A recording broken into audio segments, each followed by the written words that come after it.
Hopefully, tonight you guys will hear just a little bit better. We'll kind of go over some changes that I made to the system here. I'm going to set... I just spoke to Linnell. I think I'm going to get one of these, because she's given me an ultimatum on not being able to play her guitars. So, I'm going to shop for one of these in the gray. I like this guitar, even though it's got a hardtail. It's the first hardtail guitar that I bond with. So I am going to go and search for the charcoal burst. See, there's got a little bit of burst on this one. They make one in charcoal. I don't know, I kind of like the blue, but I don't want to get another blue one. I have to put a big A with a Sharpie or something on the front of it so I can tell them apart. So I was thinking about getting a gray one. I don't know. I didn't look at them today at the store, but I'm thinking about it. Every time I pick this thing up, I'm amazed at how well this $450 guitar plays. And the sound, I want to qualify what I say here. With the rig the way it's set up right now I get it, EQs and effects, everything can make anything sound a certain way. And I was playing this guitar for a while, and I kind of tuned the system for this guitar. I actually like the sound of this guitar a little better than my Schecter I just got. I'm thinking I do.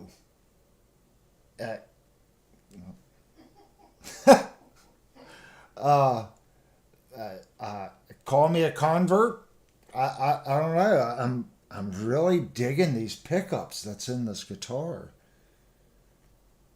But hopefully you guys can hear there is a difference. Look, checky, checky, checky, checky, checky, checky, checky, checky, checky.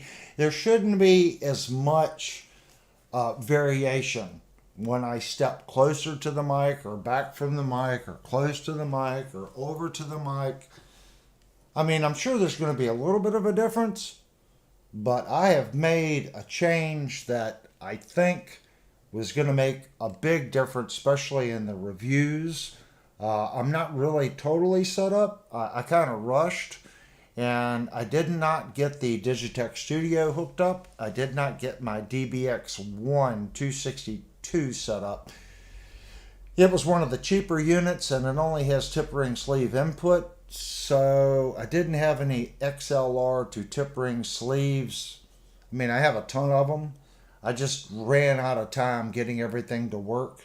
Um, but I'm kind of jumping the shark here. I'm going to set this over here.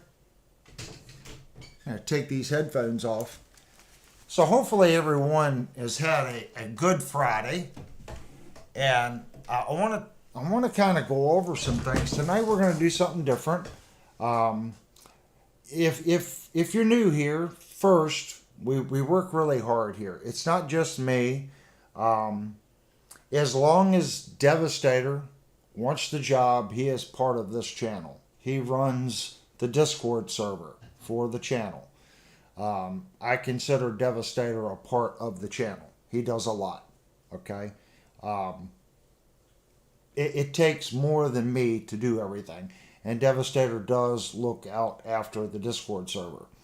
With that being said, we started a new room to do questions and answers on the live stream. And it was so funny. We had a person post a question, and that's pretty much what it was about. You post your question. There wasn't really designed to have any answers there. It's just, hey, I have this question. Maybe this can be a topic for the stream. That's what that room is for. Devastator can actually type in the name of the room on Discord. And it was quite funny. There was a whole conversation that went on in that room. The reason we set up rooms on Discord is so we can keep things separated. Okay? There's a general chat, guys. General chat is for like when Linnell and Cheryl and me and Jupiter and Devastator talking about beating me up with frying pans. That's what the general chat's for. Or Ozzy Osbourne just passed. Or Joe Sykes or whoever it may be. The general room is for just general stuff. I do know there's an equipment room. And I'm guilty for this too.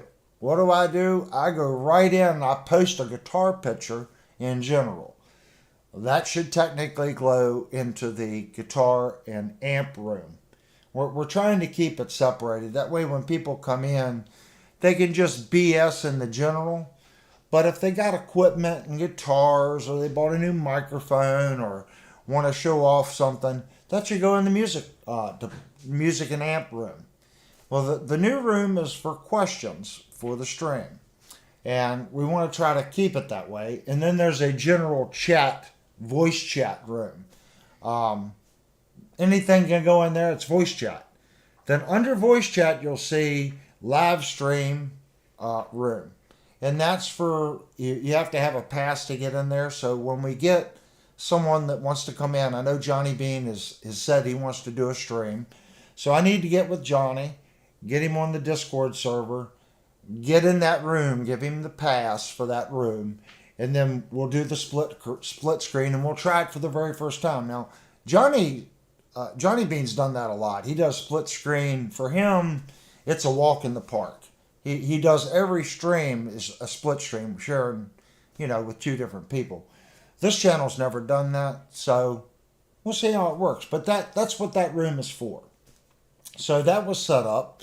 I just want to let you know there is a method to the madness, and Devastator and I are still figuring it out, if that makes sense. And if you guys have any suggestions whatsoever on making something work better, whether it's at Discord or whether it's these live streams, post a comment, down below. We're trying to make it better. We really are. I made some changes. Hopefully the audio will get a little better.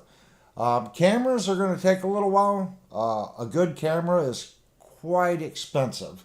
So even when I get a good camera, we're still going to have a couple of the so-so grade cameras. I usually use at least 2 cameras, and on videos I use 3 cameras. So I can already tell you that's a long way off at the price at just a decent camera. That's a long way off. So let's try to just get the audio better, which I think hopefully I always go back and listen to the stream. Devastator said new Uh, hmm, might be. Might be a new mic. Um, Hopefully the audio, I can already see I'm over clipping on certain areas. So let me turn it down just a little bit. I don't want it, there's a sweet spot. And it seems like when I peak right above the red, that seems to be the perfect gain location. Right now, it seems like I'm kind of dead in the yellow. But I did lose a gate and a compressor. So tonight there might be a little bit of difference in compression in the voice. I have turned that down a little bit to try to get it more natural sounding. So I don't know if anyone hears the difference, but I'm still using the de-esser, but the gate and expanders could have been cut way back. I was listening to the stream kind of going, So I made some changes in the 286. And like I said, I couldn't get my 262 up and running yet, but I'm going to work on that. We're going to make some changes there. Devastator says, I see the new mic. Yeah. Oh, this one? Yeah, there's one there. Right there. Now, I'm going to change camera angles since I forgot that one was in view. So we have a mic here, and we also have a mic here. And this one's a little closer, but it's off axis. So I find myself when I'm playing, I turn a lot. So as I turn, I usually move the chair back. So the gain stage should be moderately consistent, even though I've turned away from the main mic. Now this microphone should be picking me up. And as I rotate and turn, the range, how these spread out, there should be very little dead area between the two microphones. So there's going to be a little bit of a difference, but in reality, it should be much better as far as when I turn my head. I don't know if you guys can hear the difference or not. I'm going to open up the chat window. But I did get some things, and I want to kind of go over what I got today. I got two brand new Hosa cables. So one of them is in operation on this microphone right here. And I forgot I actually needed three. So I'm going to have to go back and buy one more. I have a lot of these cables, but they're all short. They're designed to go between rack units. When I was in a band, most of the rack equipment and rack cables and insert cables and power amps and digital effects processors, that stuff was all mine. Okay. The bass bins, the woofers, the mid bins, and the tweeters belonged to the bass player. So they kind of disappeared. And the singer had the snake, all these guys, and all the SM58s. And believe it or not, he had about 3 or 4 drum mics. The drummer was kind of like the, we'll say the slacker of the group. He had triggers, but he didn't really have much as far as microphones. So the vocalist kind of contributed on the microphones, the snakes. I think he had a couple compressors. But when the band broke up, everyone took what they had. So a lot of it, like this type stuff, I didn't have. So I'm still trying to get this. So this one right here, this is a pretty nice cable. It's a 20 footer, and it's a 20 gauge oxygen free copper, and it has the silver shield plus the copper braided shield in it. So I found these cables work really well. Are they the most expensive cables? No, but it does have the ring end on it, and I found that these ends lock pretty well. So if you look at the Gator cable, Gator is just a little bit cheaper. It's about $3 a cable cheaper, but you're getting a generic ends. Are they bad? I don't know. I have one or two gator cables, and it just seems like the hose, when they clip in, they just feel more solid once they clip in. So I picked up one of those, and we'll do this one first. I picked up the exact same microphone I already had, the X1A. So if you look at this right here, these are identical microphones. They're exactly the same, and I'm running the Gator suspension on the microphone just like I'm doing on this one. So they're exactly the same. There's no difference. And if you see here, this is a kick drum stand on this microphone, and I have my main camera mounted to that stand with an offset bracket. So now I'm on the camera that I was just showing you. The other camera is just barely on camera right there. You can just barely see it. But if you guys need a nice microphone, the X1A by SE, I liked it so much I bought another one. It has a nice frequency curve. It has a 20 dB cut, and it has a low end drop where you can cut off the low end. So if you're using them in live applications, you can trip that, and it cuts the tail end off. It's not going to hurt your vocals because it's cutting off the back end for rumble.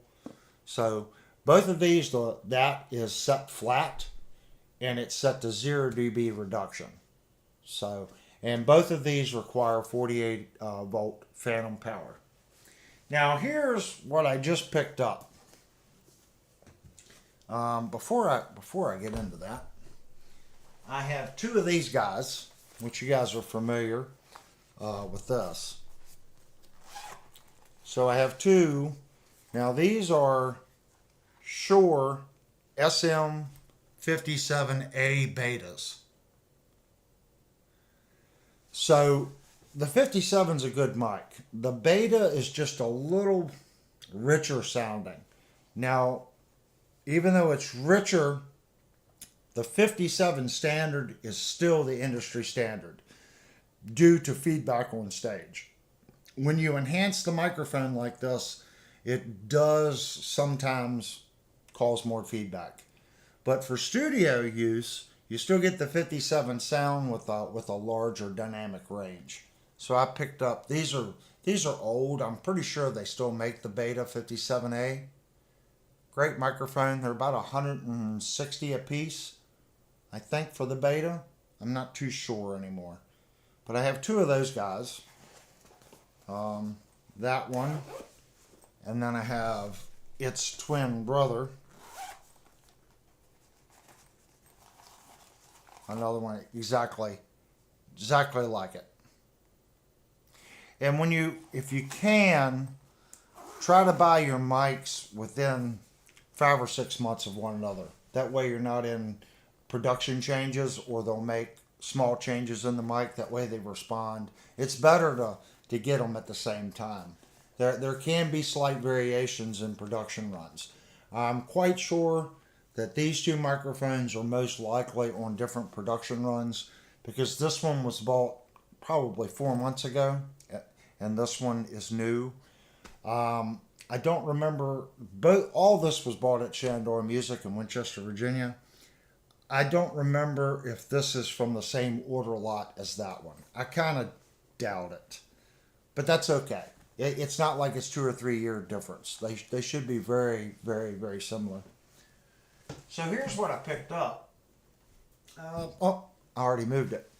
So there are tricks to picking up your guitar amplifier. And that's what we're talking about tonight. We're talking about miking guitar amps, because there's been several people talked about they kind of missed the tube amp. I missed my tube amp too.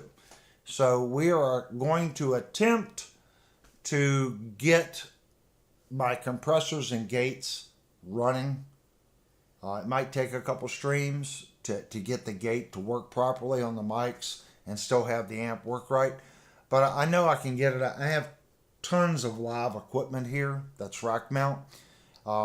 Yeah, it's older stuff, but it worked then, it'll work now. I just need to figure out how to reconfigure it to work in this setting. Steve sent you a question on Discord. Oh, okay. Well, I'm going to go to the Discord and go over questions once we go over this. I know there was one yesterday, so hopefully there'll be one or two questions in there we can kind of go over. And guys, I may not have answers. You know, the that's why I like the chat. That's why I like Discord. Everyone has strong suits. So this right here, I'm learning on. So hopefully, as I learn, I can tell you what's working here. Will it work for you doing what you're doing? Maybe it's something that won't work, but maybe it will. It's one of those things where if I have a complete failure, I can say, look, this did not work. And that hopefully that information will help you guys, save a little time if you're doing something similar. That's what it's about. And if I'm doing something and you guys have tried it and said, wow, I had a lot of problems doing that, that's what the chat's about. We're supposed to be helping one another. So with my SM57s on the cabinet, we had tried it once before, but that gives you one flavor of sound. So it's not just your amp in the room, it's the microphone that you put on the cone, how you position the microphone to the cone, how far the microphone is away from the cone, all change the way the amp sounds. So to add some texture and depth, you can use multiple microphones. So here's an SE7 matched pair. Now, these two microphones here aren't matched pairs. Matched pair means they go through X amount of microphones and they look at the response on the O-scope. And SE has picked these two out to be extremely similar as far as their response. Okay, are they perfectly matched? No. These aren't Neumanns or Newmans. These aren't $3,000 a piece, and they're, but they are matched. Okay, these mics go for about $250. Shenandoah Music was actually cheaper than Sweetwater. This was $229 for these. Sweetwater has them for $249. So that just kind of goes to show sometimes your local shop can beat the bigger shops. You just got to call and ask them, guys. So this is a matched pair. So what I want to do, since my 4-speaker cabinet is stereo, I'm going to put one SE7 on the left channel and one SM57 on the left channel, and then have the exact same SE and Shure on the right channel. And I'm going to move the mics, okay, to where they're pointing at about the same position in the cone. Each input on those microphones you can move back and forth, okay? Each microphone is going to make the guitar sound different. That's just how it is. Everyone's ear works different. Everyone's microphone works a little different. They all color the signal. That's why I was saying if you've got an amplifier, it colors your signal. You got a mixing board, it colors your signal. Your speakers color your signal. Everything colors the signal. What you want is something that sounds nice on the back end. So by having 4 microphones, granted it's only 2 because it's stereo, but now I can blend the SE and the 57. Or changing the position of the angle, like the 57 may be better on the bass response and this might be better mid and high, or vice versa. I don't know. So you can point whichever microphone favors that frequency better to that location of the cone. And you can use your mixing board to blend the 2 microphones to taste. So we're going to open this little guy up right now, and you can see here's the price. And again, thank you, Shenandoah Music. You beat Sweetwater. And I do not have a knife. So when you don't have a knife, what do you use? A Floyd Rose tremolo bar. Works every time. It's like cutting something open with a butter knife. Now I've already unpackaged that guy because I wanted to get set up for a stream. So let's check this thing out. This one came with stickers and all kinds of neat stuff. So we're gonna open it up. So it looks like we've got a manual. We got a red SE sticker, a big white SE sticker, one microphone, another microphone, and always gotta keep the treat for the bass player. Bass player loves those, trust me. We have two little covers for the mic, little stop pops. Comes two of them in there. And on this side, it does come with two clips for the mic. So I'm going to have to pull that up. So since the diameter of the mic is a little different, you can see that it is a little smaller. So it does come with two of those. I'm going to put that back in there. And once you open it, it never wants to go back in the box. So we're just going to leave it like that. So let's check out the actual microphones. They are quite small. I noticed that when I was looking at them down there. I was like, wow, those are kind of cute. If there's such thing as a cute microphone. They're definitely well packed in bubble wrap. So you got the bubble wrap, and then it's also in plastic here. And the tape is sticking to my fingers.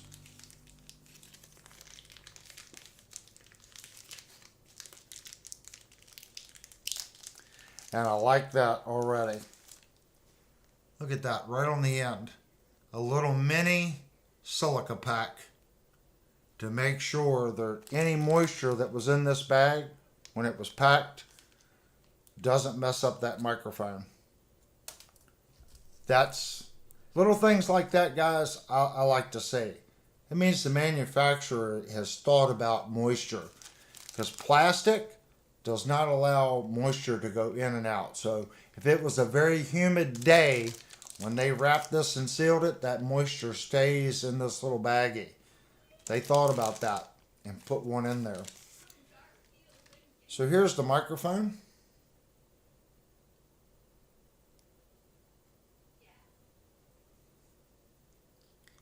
And it's one of those things, just because the X1As are great microphones, that does not mean that this is a great microphone. So I will tell you guys honestly what I think about it. And you can actually see we do have a low frequency cut switch, and there is your 0 - 20 dB switch.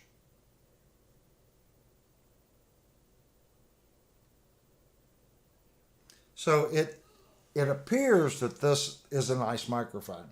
So this week I'm going to tinker around with this, but it might take a little bit of time because I need to get.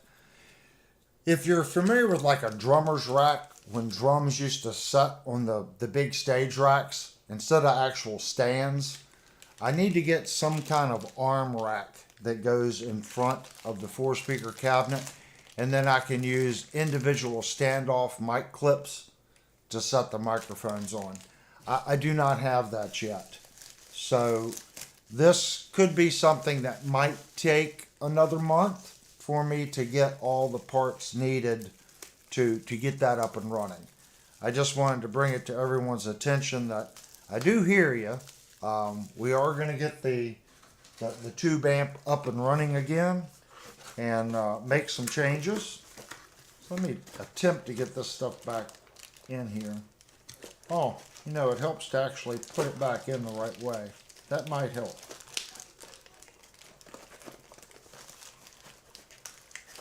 Yeah, I think it's one of those things, once you take it out, you're done. So I'm just going to set everything back semi where it was supposed to be. So that's what I picked up today. I picked up one X1A and two of the S7 microphones. So hopefully during the stream you guys have heard that I think the dual microphone, as I turn and stuff, there shouldn't be that much loss in audio back and forth as I talk. I have noticed that when I go back and listen to the streams that has been an issue. If you didn't pick up on it, then that means you just, maybe it's not something that you're paying attention to. I hear things like that and I'm like, wow, my voice got really loud. I got really soft and really loud. So I don't like compressing and limiting and doing too much to a signal. So the better your input signal is, the better your end result will be. What's the SPL rating on that mic? This one here, I don't know. We probably have to look that up online. Mikey said it looks like an overhead mic. Let's see. Well, there's the Spanish. Where's the English?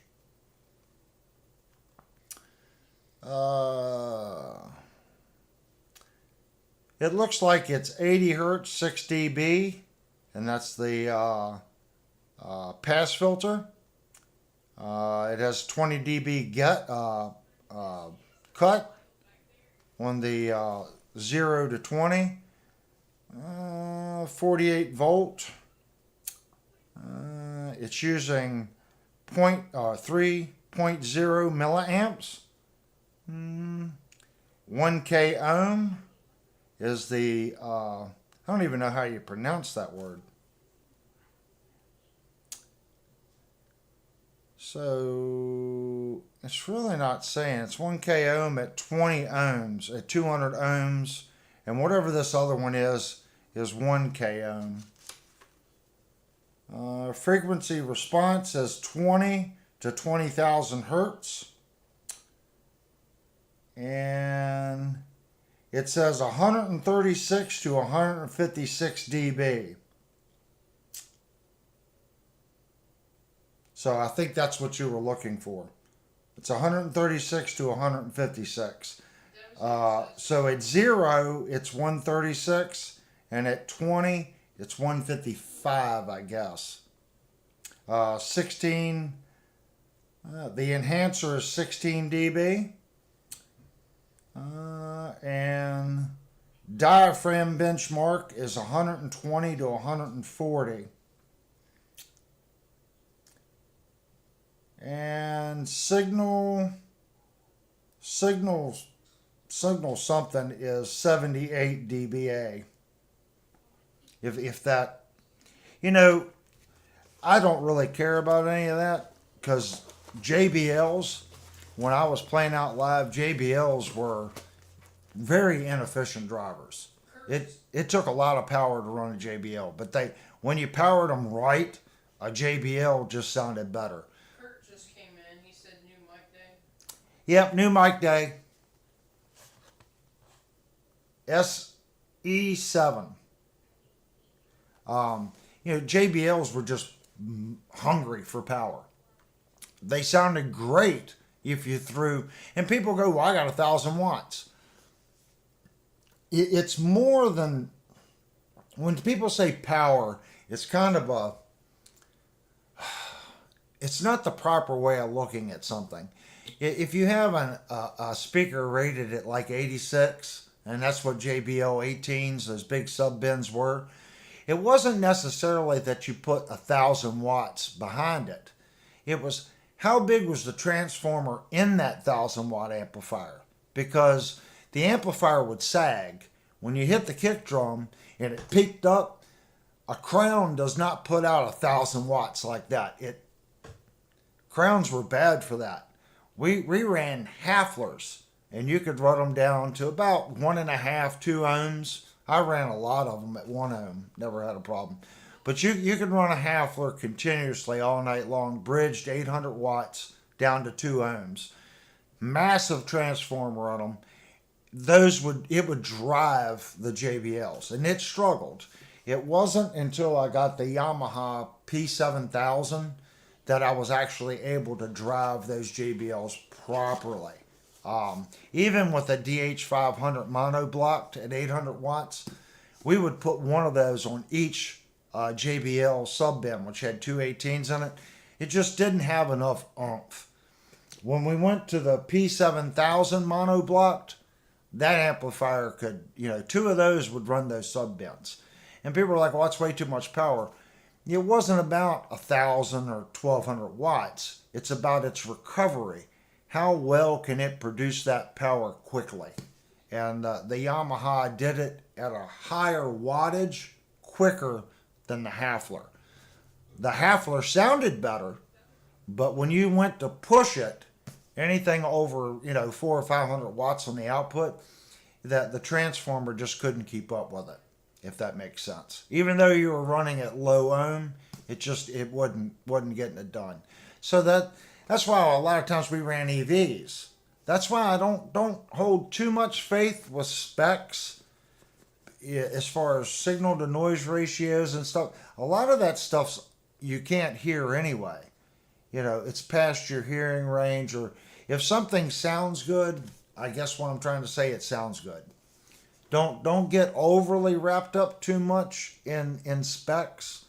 A good way of looking at it, a horn will always be more harsher than a titanium tweeter.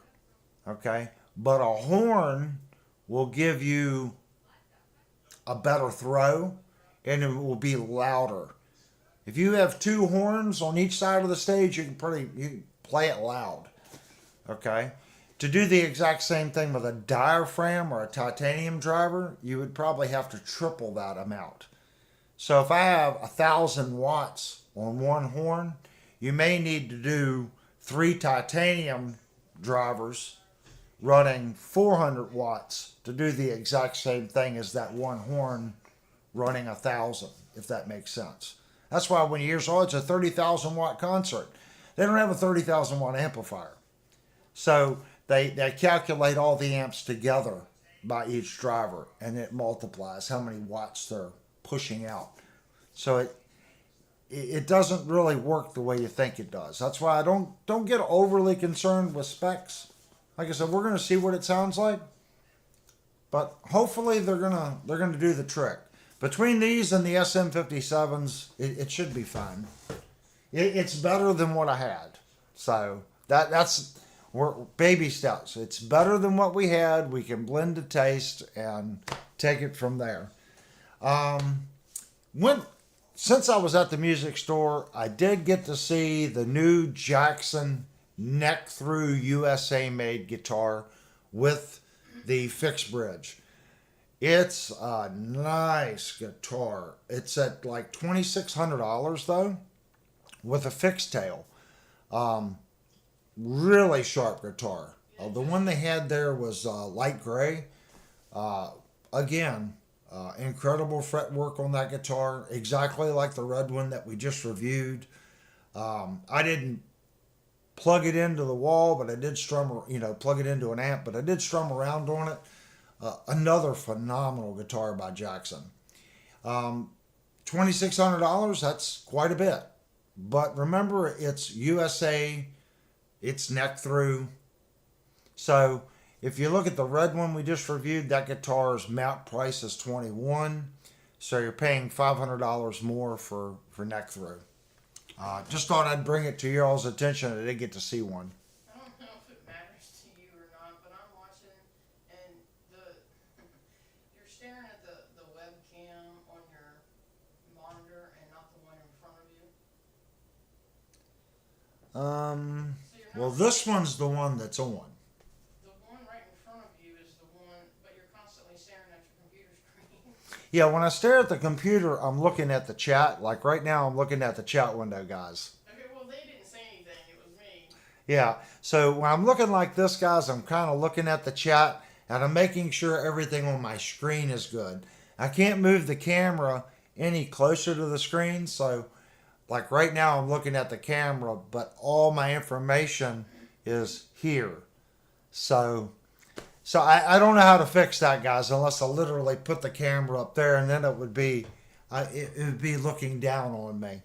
So baby steps. Hopefully, I haven't. Has anyone said anything about the audio? Is it any better, guys? Devastator said it sounds better. Okay, cool. As long as it's getting a little better, that's And what counts. The SPL means sound pressure levels for the mic. SPL, yeah, sound pressure level. It doesn't. You all can look up the specs on that one. Like I said, don't hold ratings too much. Like back when Klipsch was a good company, if you go to somewhere and you see a Klipsch speaker, it's not a Klipsch. It's just using the Klipsch name. Back when Klipsch made full horn drivers, yes, there was a horn subwoofer. But the problem with it was it took up so much space. You had to fire it in a corner.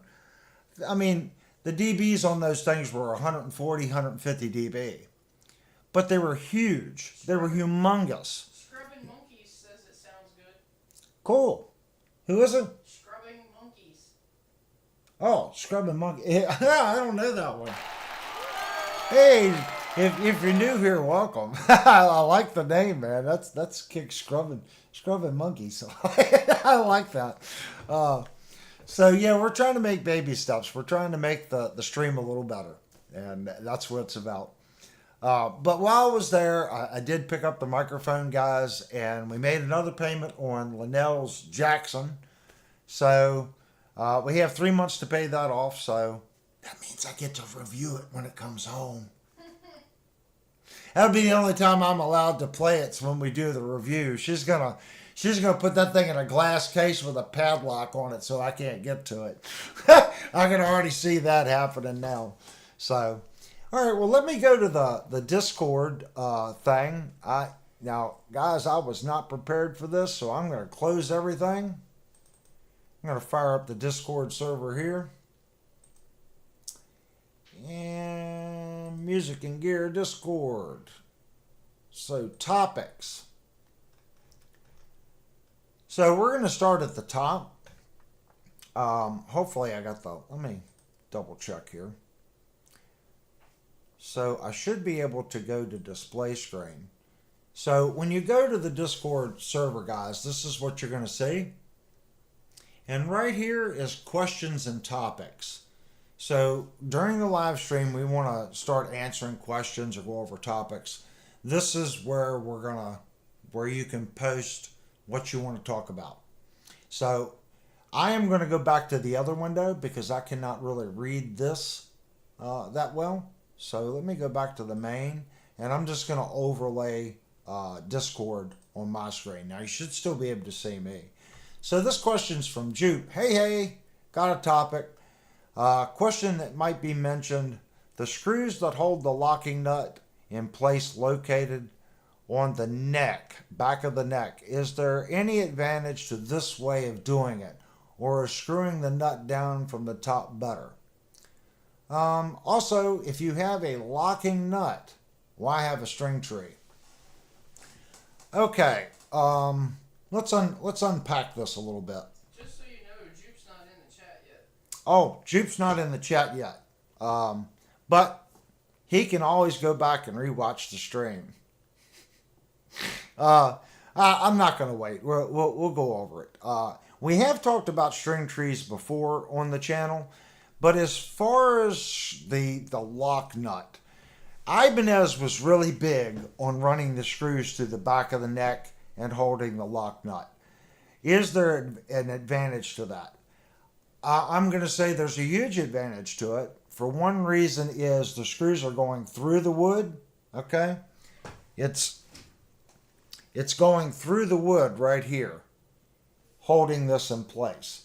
So it's pulling the lock nut into the guitar. Okay, the holes in the guitar should not thread into the screw. Only the shoulder of the pan head bolt should be against the wood, and there should be a washer there. So it's pulling the nut to the guitar. It's a more secure fit. It takes longer to do, and it has to be perfect. When I say perfect, it's got to be perfect because there's very little playroom in that screw to the bore in this nut. So if they don't get it right, this nut doesn't set properly against the neck. That is one of the drawbacks. So on lesser, guitars, you won't see that. Usually on higher end guitars or guitars they've worked out the CNC program, you will see that. The disadvantage to it, I've never seen a neck crack from the bolts, but you are drilling through the neck. So it's pretty simple, guys. It's got to weaken the neck. You're boring holes through it. You're removing material. That's just like a super thin neck can't be as strong as a really thick neck. There's less wood there. If you take a thick neck that has 7 pieces and you compare that to a thin neck that has 7 pieces, the thicker neck is going to take more abuse.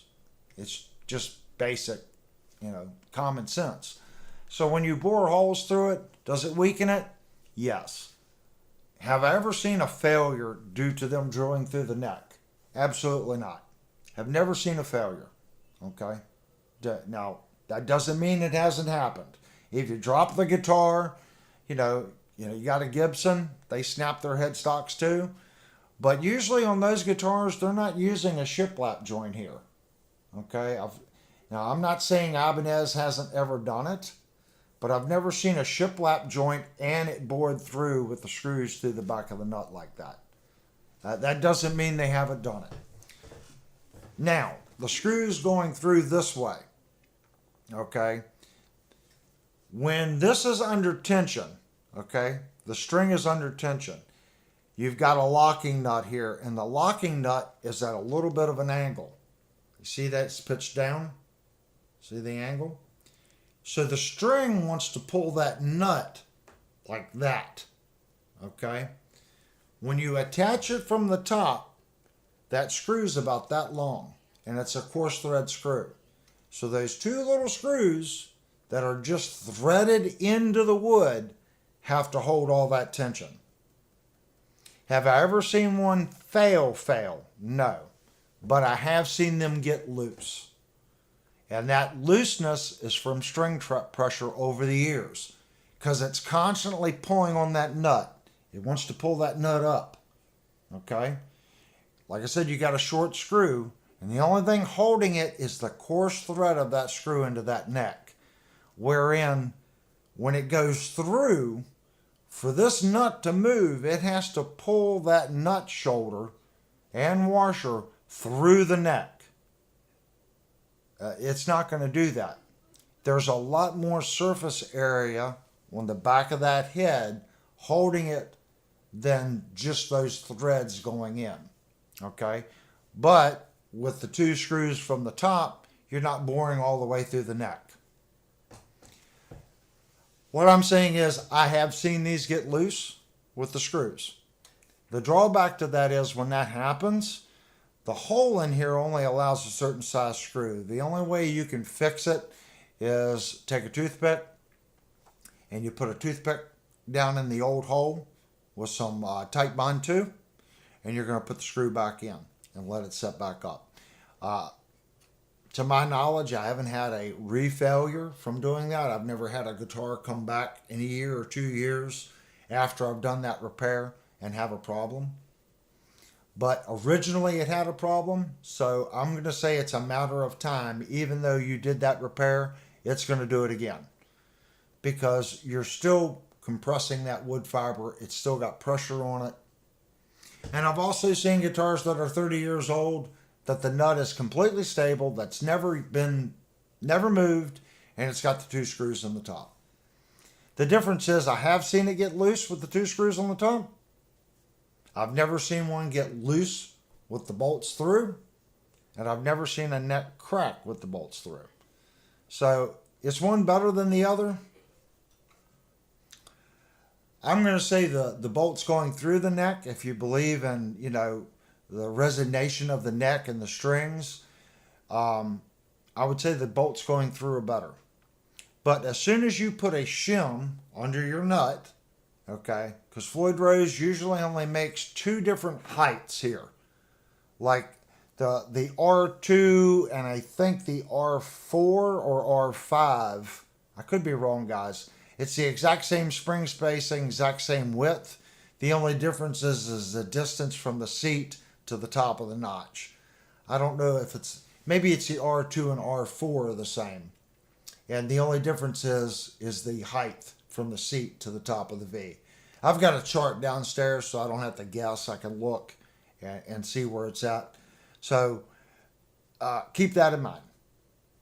Now, next thing we saw on that question, string trees. Okay. Why have a string tree if you've got a locking nut? Well, that's pretty simple. Okay, and we've talked about this on the channel. When we do guitars for review, the first thing one of the things I check is I loosen this nut and I tune my E string. Okay, while I hit the E, it's on the tuner, I lock that nut. Okay, odds are if you don't have a string tree, when you lock that nut, the pitch of the E string is going to go up. And the reason for that is, if you look right here, the back of this seat, do you see that angle?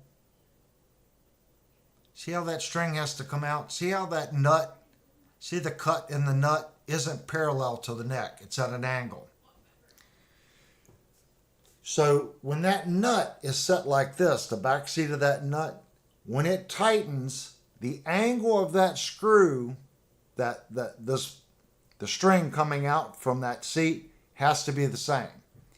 If it's not, and the nut seat is here and the string is here, when you go to tighten it, it pulls down on that string to make contact to the seat of the nut. That increases the pitch.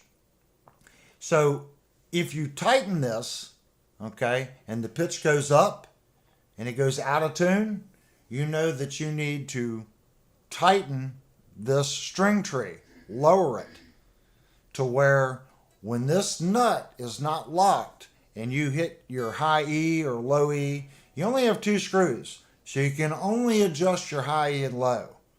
The arc of the string tree makes a difference too. This arc has to be consistent to the arc cut of the nut. Why? Because if it's not, that rake angle in here is not consistent to the seat of the nut. So if you get this one perfect, your low E and your high E perfect when you lock it down, and this radius on the back side of the string tree isn't congruent to the cut of the nut, you'll never get all 6 strings to stay in perfect tune as you tighten the nuts. That's why they're sold in a group. So you can't, unless you know what that radius is on the back, okay, you can't just replace your string tree. I mean, you can, but the odds of it being perfect is going to be hit and miss. Because I just said, Floyd Rose has 2 or 3 different radiuses on each style nut as well. They don't make that many. I think they make a 12, a 14, and a 16-inch radius on each R2 or R14. Like I said, the R2 is a certain height. Then you can get an R2 10, 12. I think they changed the R number on that as well. So they only make like 4 or 5 different versions, so you got to pay attention to which one you're ordering. But that's the trick right there. This string tree has to be adjusted down to where when you lock this thing, it stays in tune. Does that kind of make sense, guys? But you don't want it so far down that it does the opposite, if that makes sense. So that's what your string tree is there for. If the company has the proper rake pitch in the neck to this cut, to this seat, you do not need one. And that's hard to put that much on it, if that makes sense. I have seen guitars that have the neck angle correct to the nut. They are out there, So that doesn't mean your guitar has to have one. But if you don't have one, good way of testing, unlock your nut, hit your E string, bring it up to perfect tune, hit your E string again, put your tool in here, and tighten it. If you tighten it and the pitch goes up, you know that you need a string tree. That the hole in your tuning peg to the backside of this nut isn't at the same angle as the seat of the nut. So that's what causes it. I'm not sure what Mikey's talking about. First he says should it be converted, and then he says his is bent down in the middle. Mikey, if yours is bent down in the middle, if it's doing this, it's definitely wrong. Because this is opposite of what your neck is doing. So your nut is following the radius of your neck. Okay? Now, if you have a 13 and a half or a 14 radius, people talk about, oh, I've got it perfect right here. Well, the only way to get a Floyd Rose perfect is you have to mic every string and you have to go in here. You don't have much room because the seat in here, that string has to go across the street and then into that V notch. There's very little adjustment room that you can cut that notch down to get this string height right to the first fret. So you got to make sure that you've got a 12-inch or a 14-inch radius nut, plus your width is right, plus your string spacing. You don't have to worry too much about the string spacing if your side is right. I don't think Floyd Rose, like when they're 1.614, I think it's 41 millimeter or something. You're not going to see that width with a different string spacing. But if you go up to the 43 millimeter, you might see a different string spacing on that. But if you go to like an R8, which is probably the exact same width, I don't know, I got to look at the chart. But if you have an R3, that's 43. Like you said, It's really not. It's like 42.8 something millimeters. he put it on Discord. It's in a video, and Okay. he said tree is upside down. Yeah, it's most likely upside down if it's bowed that way. So you just have to turn it around and put it on the other way. He put it in Discord. You can see how that one has, it's bowed this way. So you just got to flip it. And like I said, this bottom radius should match the seat radius of the nut. But this rake angle of this string has to be the same as the rake of the seat of the nut. That's what it's there for.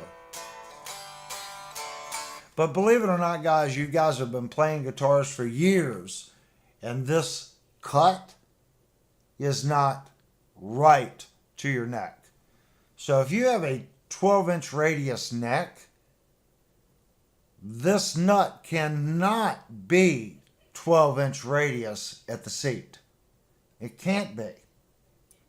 If it is, I could already tell you your high E and low E will be closer to the fret than your center strings because it's an offset.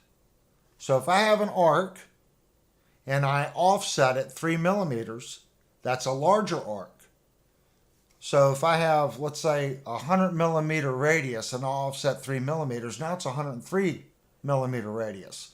So if I have a 12-inch radius fretboard and I add a fret to it, okay, whatever the height of that fret is, that's the radius that to the top of the fret. It's 12 plus the thickness of the fret.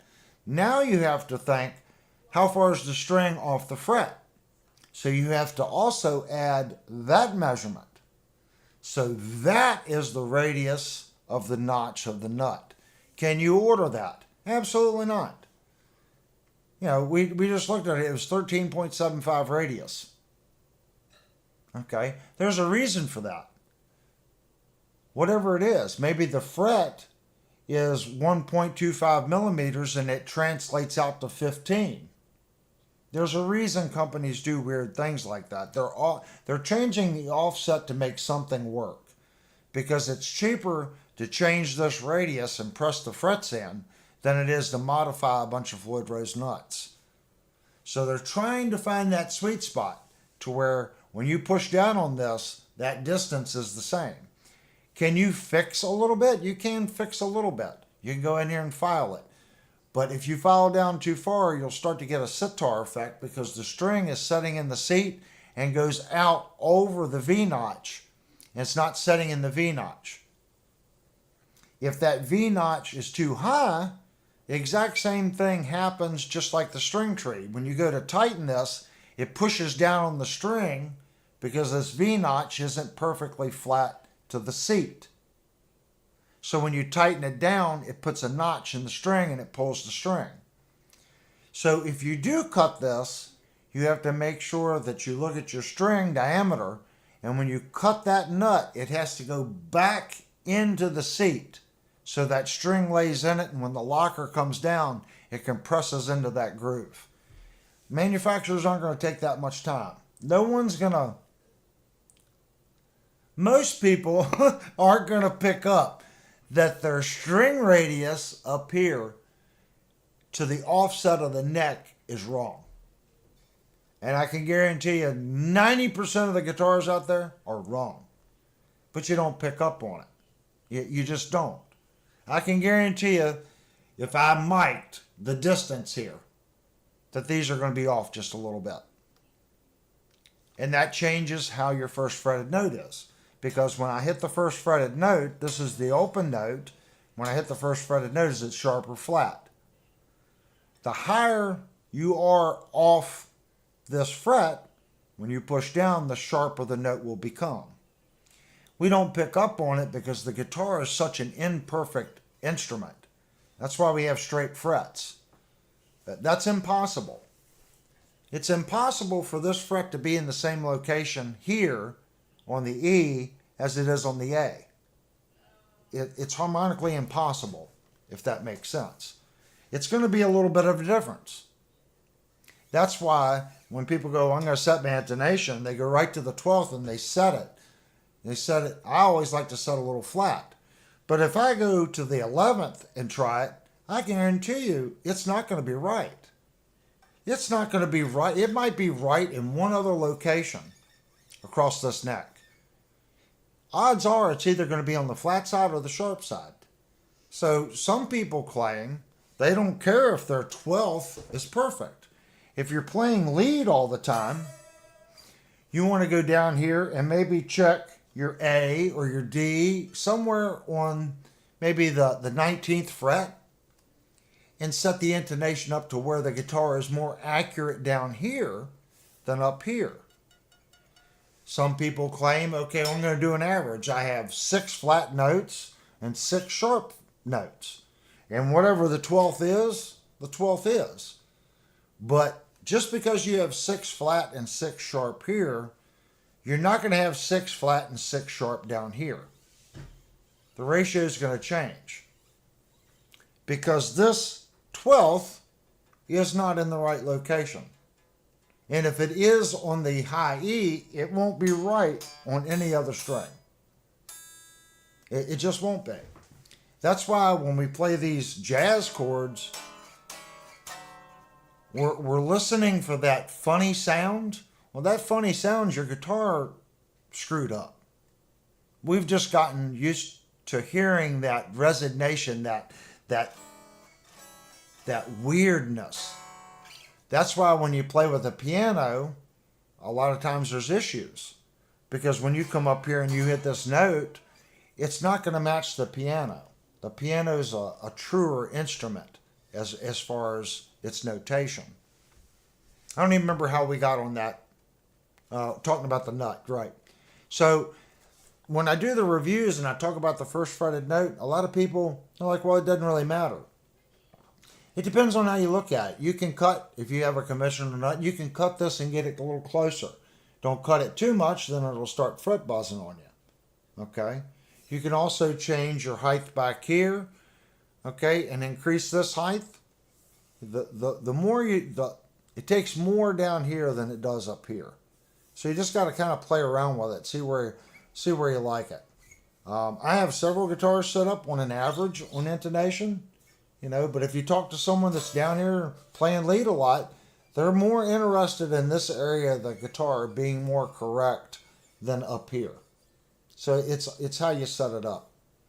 But hopefully that answers the screw question and the string tree question on the guitar. And like I said, you don't necessarily need one of these if your neck angle, headstock angle is correct to the nut. Okay? But keep in mind this angle can change a little bit to distance, especially if you start pitching the neck this way or that way. Okay, it's not perfect. That's why a lot of companies put string trees on. I don't know when you want to take a break, but it's 9:07. Ooh, 907. Let's check one more question before we take the break, guys. I'm going to go back to Discord here. Discord. So this is what I was talking about earlier. So we had a bunch of stuff that come in. Steve has. String trees, also known as string retainers. All right. Steve, Now the difference, pros and cons of butterfly, disc, barrel, or roller type string trees. That's Steve. So I view everything pretty much the same on that one, Steve. If you look, that guitar doesn't have them. That guitar does not have a string tree. Now that you bring that up, I do not have a guitar out here that has a string tree on it. If you've got something that has a bridge on it, not only does the string have to flow and move across the nut properly, if you have a string tree that has the rollers on it, it allows the string to move freer, so it's not going to hang up the string. The butterfly ones that just kind of go up and go like this, if your rake angle of the neck is funny, let's say you've got a Telecaster and it comes off the nut and then hits the butterfly and then goes like that, that's putting a kink in the string. It's not going to allow the string to move freely. I look at them just in that two ways. I know they make some tusk ones where it looks like plastic, but it's like a carbon material, and it naturally lubricates the string as it goes across the string tree. My thought on that would, as long as the string can move freely under the string tree, the little separate butterfly ones, I don't really see a problem with it. Some people claim it's a band-aid. I can kind of see that, especially on a Telecaster, because the rake angle changes, because the neck and the headstock are at the same plane. So the further the string goes away from the nut, the less rake angle you're going to have coming off the nut to the tuner. So they're trying to compensate for that by putting a string tree in it.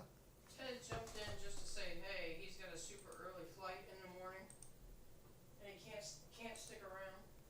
Who's this? Ted. Oh, I didn't even. Sorry, guys, I haven't been paying attention to the chat. Oh, Ted, man, you're always on the road. I don't know what you do for a living, but I hope they pay you well, because you are out flying here and flying there, and Ted just plays a certain way on YouTube. I think he's a big cheese for one of these companies. He's like a CEO guy running around checking product quality and double checking everything. I guarantee you, he has something to do with a larger company. And he's one of the big cheeses there, and it's his job to go around and make sure things are right. He is all over the place. That's like Trucker Bob. He gets to see the country. So Ted being able to fly around and take care of, he's going to Buffalo, New York. See, I've never been to Buffalo, New York. That would be cool. Have a job that would fly me around. I could see all parts of the country. That would be cool. All right, Ted. Well, He's in Buffalo. oh, he's in Buffalo right now. Oh, okay. So you're flying back home then tonight? Yeah, tomorrow morning. Yeah, tomorrow morning. Well, happy trails, and get some sleep on that. Me and airplanes don't get along. They would have to. I would need those little bottles that they give that pass out. Give me like 20 of those, and I'll down them real quick and just pass out on the flight. I don't know if they still do that, but I would have to have the little bottles. All right, man. Thanks for coming in, buddy. I didn't even know you were in the chat. That's cool. Just come in. Oh, he just came in. Cool. So I'm going to go back to Discord one last time. Bop, bop, bop, bop, bop. So we do have one more question, and we're going to hit that one after our break, guys. You have two more. Oh, there is. I got two more. Questions. See, this is already working out to the benefit, but my little squirrel brain didn't see there was another message. All right, if you're new here, and I see we got 20 people in here, so now's a good time to bring it up. If you're new here, you do not have to be a subscriber to join in to the chat window on the right-hand side. Yes, I'm all flailing my arms tonight. You don't have to be a subscriber to chat. We want you to come in, join in, ask questions, do whatever, talk to the other people. We're all musicians. We're here to help. That's what it's about. Hopefully you'll come back. You'll become a subscriber. And if you look at the screen, we're on our way to 2,200. We've reviewed over 50 guitars on the channel. You can go check out those reviews. We probably have over 50 repair and modification videos on the channel. I do not do it full time. I have a guitar repair service that I do right here at my own home. I used to do work for Guitar Center. I haven't heard from Guitar Center in a little while, but I still do repairs for general people. Done some stuff for Shenandoah Music, and I do stuff for you guys. And I also teach you all how to fix your own guitars. Some people get pissed off at me because I'm teaching people how to work on their own guitars. I view it this way.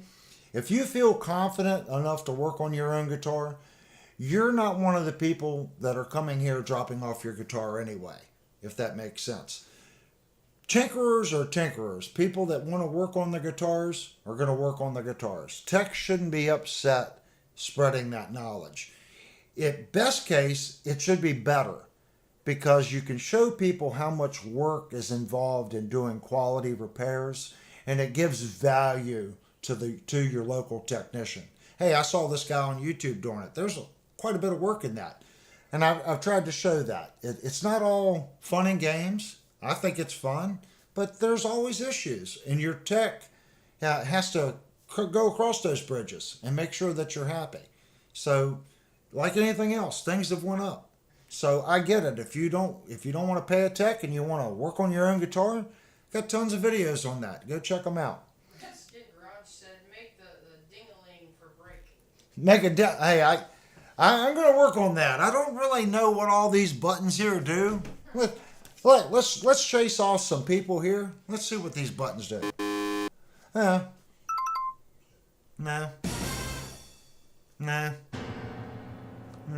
And then we all know what this one does.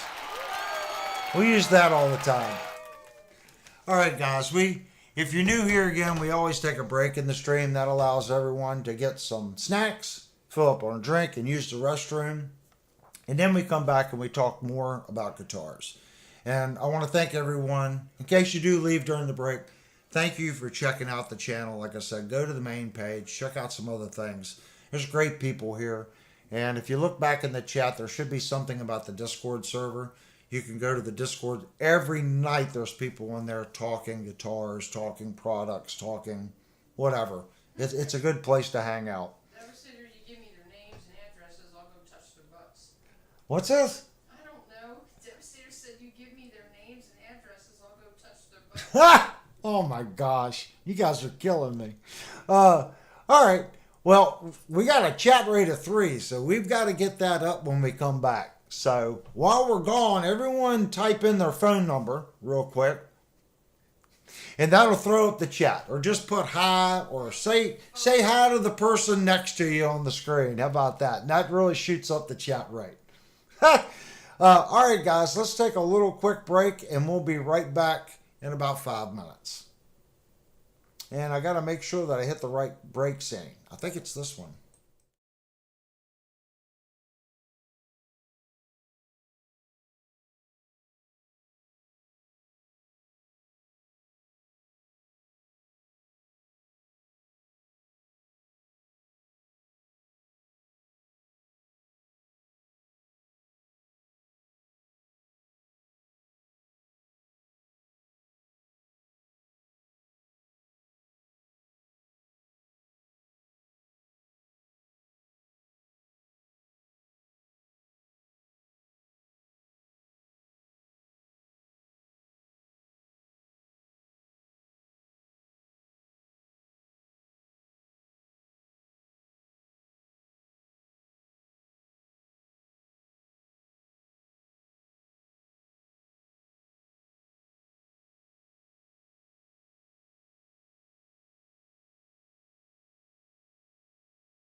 Okay, I'm still smoking my cigarette, but that's okay. Time to move on. I can finish up my smoke and made me some hot cocoa. So I did get some of my stuff done. Yeah, we're looking for somebody, guys. That's not. It's hard to do everything. So I'm not the best at making the little YouTube cards, stuff like that. Someone that's good at stuff like that, and someone that can go in. I'm bad for setting up the stream about 2 hours ahead. Sometimes I'm doing it 30 minutes. I try to do it 45 minutes at least ahead of the stream because YouTube doesn't really send out notifications until 30 minutes prior unless there's another way of changing that. So I know what I'm good at and I know what I'm not good at. So if anyone wants to help out, we are looking for people that can help out and do stuff like that. And like I said, Devastator pretty much he does run the Discord server. So we're looking for someone that can go into the actual channel, schedule streams, and upload the little YouTube cards. So that means you would have to have video editing software and stuff like that. The pay, just so you guys know, the pay sucks. It's YouTube. So far doing YouTube, I'm at a negative. So that tells you how well YouTube pays. So it's more about community and helping out. Everyone knows I'm not here to make money on YouTube. So it would be just that. You like the channel, you like what the channel's about, and you just want to help get this information out. And our main goal is to share information and just give honest opinions. And it's not just my opinion, it's everyone's opinion. Whether it's budget guitars or medium price guitars or high end price guitars, what do we feel about it? I've said it many a times. If you feel that your Murphy Lab Gibson is worth the asking price and it's something you've always wanted and it scratches that itch and that's your love, then 100% that guitar is for you. But there are other people out there that just go, I'm not going to spend more than $400 on a guitar. So what kind of a guitar can we honestly say is a good guitar at $400 and $500? Not necessarily a guitar that you have to put money in. I mean, I can pick out 100, guitars from $150 to $400 that you can buy and put a little work in. They're great guitars. We kind of know that. And even at that rate, some of these companies, you get one, it's good, and the next one's, yeah. So at what point do you get out of that? So we try to look for stuff like that for the price-minded people. And then we also look for the people that are spending a little bit more money. At any price point, okay, someone's going to say this guitar is better than this guitar for more bang for your buck or whatever it is. And I've talked about it before. Someone might look at a Fender Player 2 Telecaster and just go, for $850, this is the best thing you can possibly buy. And you look at it, it doesn't have locking tuners, it doesn't have a floating bridge on it. It's no Seymour Duncans or DiMarzio's or, you get my point. And then you can look at a Sire and go, oh, look, the Sire's got locking tuners, it's got a better access, it's got Sire pickups in it, but the fit and finish is good. I like the Sire. Or they might go with something else that may have DiMarzio's or Seymour's. When you get into the $700 to $1,200 price range, there's a lot of options. And depending on who you talk to, they may say it's great, and then they might just scratch their head and go, why would you buy that? So we don't want to alienate people. We just look at what is that guitar trying to do? What's its market? Who's it marketed to? Mikey put the photo/video on Discord of his stream tree or whatever they was talking about. That was, I guess, guess upside down or something. It's Mikey. It sounds like your string tree is upside down. If it's concaved like this, okay, you got to flip it over because your neck radius is doing this. So same with your locking nut. So when it comes across that string tree, it needs to follow that radius on the back side of the nut. So if it's bent this way, and your neck is here, your headstock, take the screws out, turn it upside down, put your screws back through it, and you should notice a difference. He said the retainer on that FRMN. The retainer.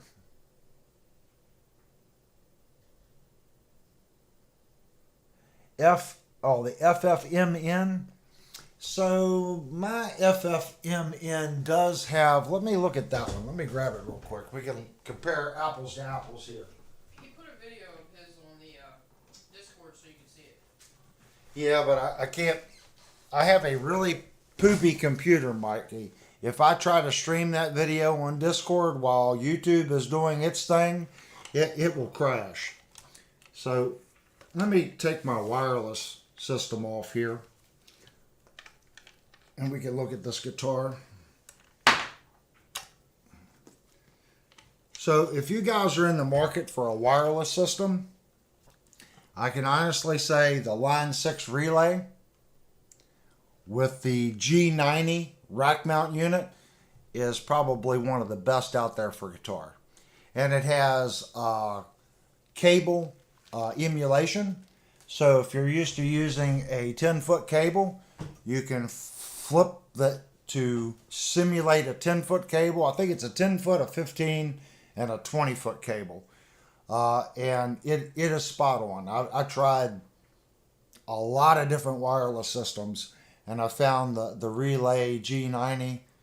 Even though it's been out for a long time, no one can really beat it, if that makes sense.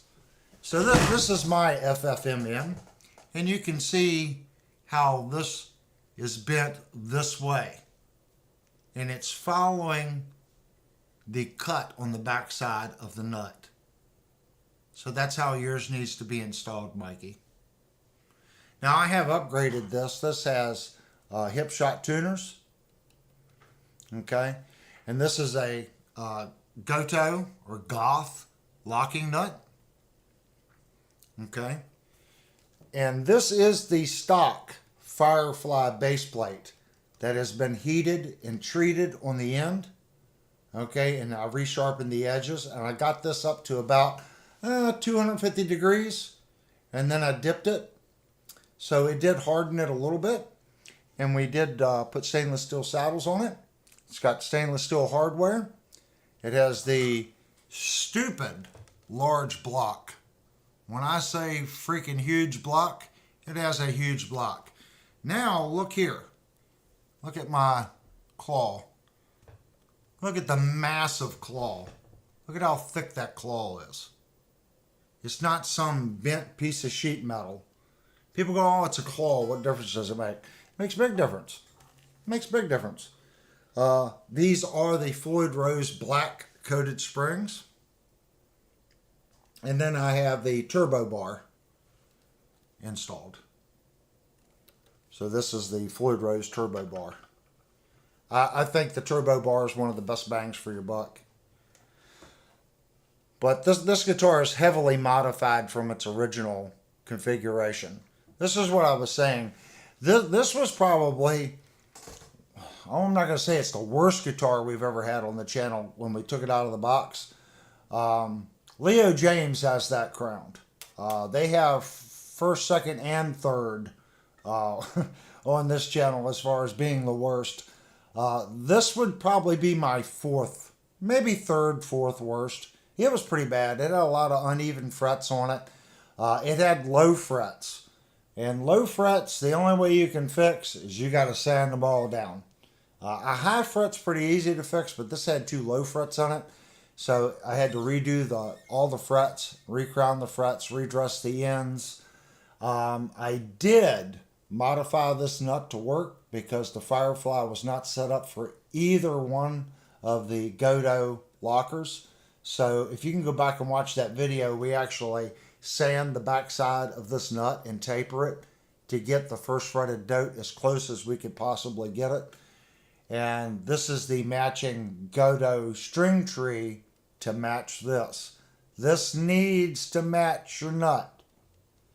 If this nut is 12 and you put a 14-inch radius back piece here, your ratio when you go to tighten these, it's not going to be consistent. Is it going to be off a lot? No, it's not. But it's not going to be right. You want to, when you tune it and these are unlocked, when you lock them, it stays in tune.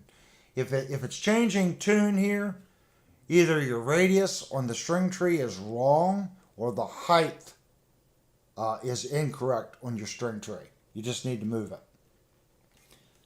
So again, for Mikey, so he can see it. These are great instruments. And I think Firefly has actually made some improvements on the new ones.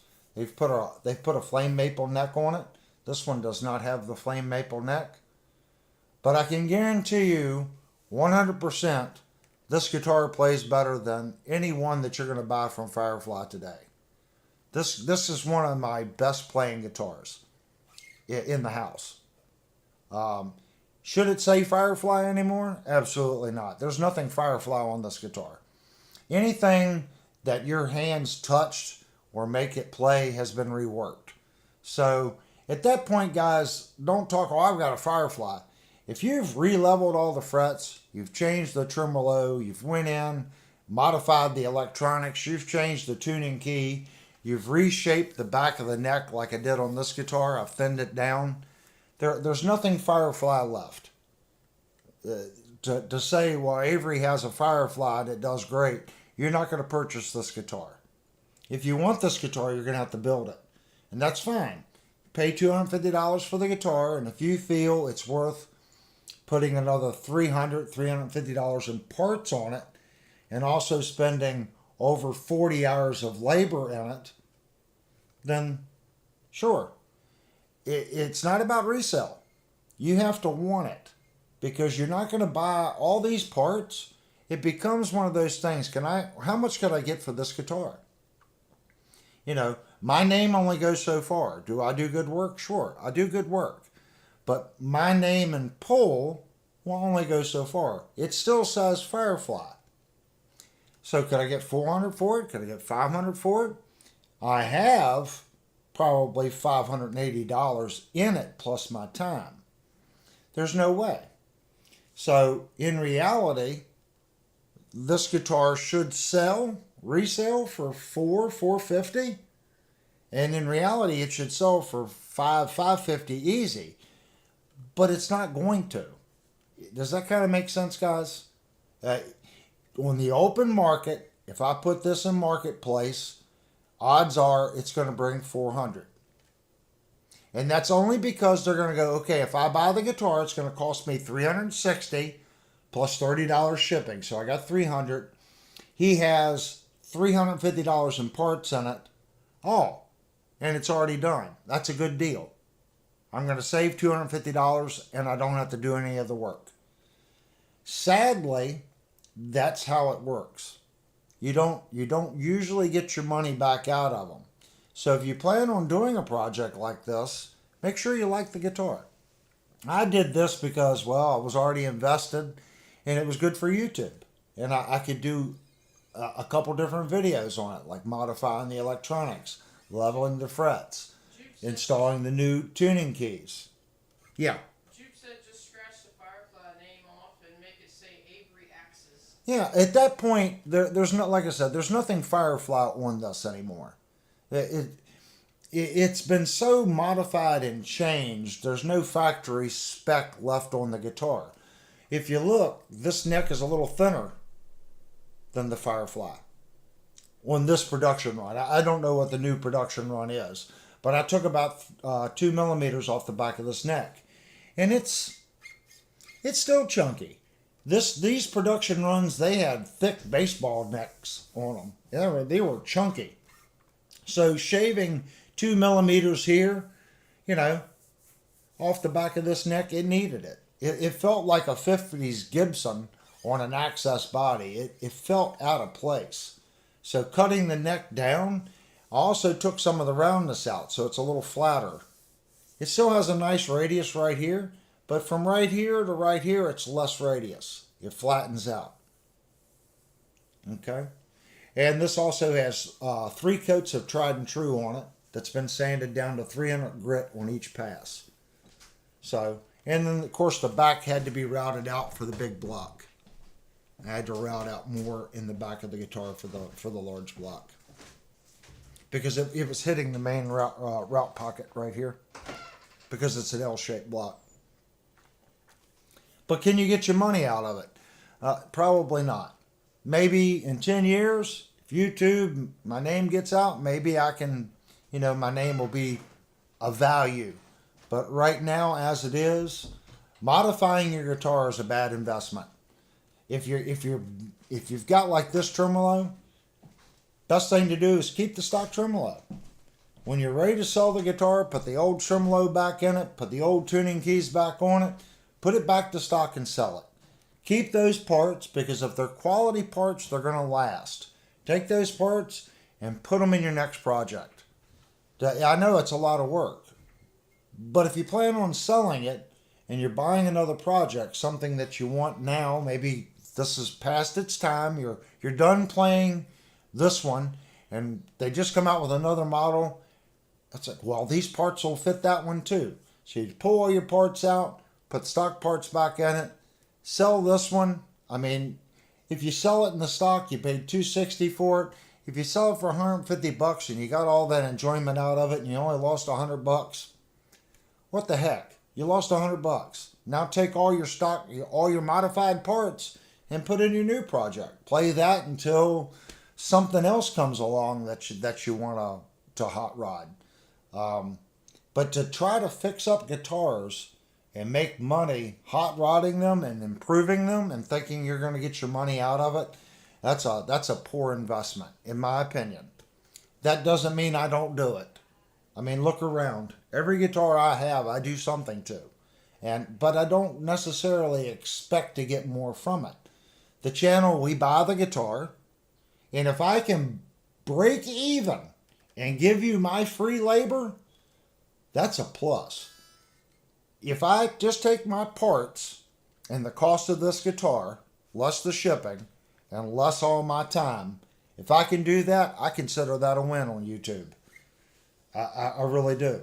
And if you notice, there's no ads anymore. I started looking at it. I'm like, wow, I made 40 cents. Well, usually in a stream, I get at least one super chat. So that super chat is 10 times better than the 30 or 40 cents that YouTube's going to pay me. And now you guys aren't pissed off. I don't think there should be any ads. I think I cut them all off. If I didn't, I apologize. I was in a rush because we were adding microphones. So if you're getting ads, I apologize. I was supposed to turn them off.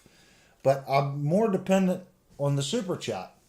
And I might go back and demonetize all my videos because it's really not worth it. But as soon as you do that, then YouTube really doesn't push your channel because it can't make even a penny on you.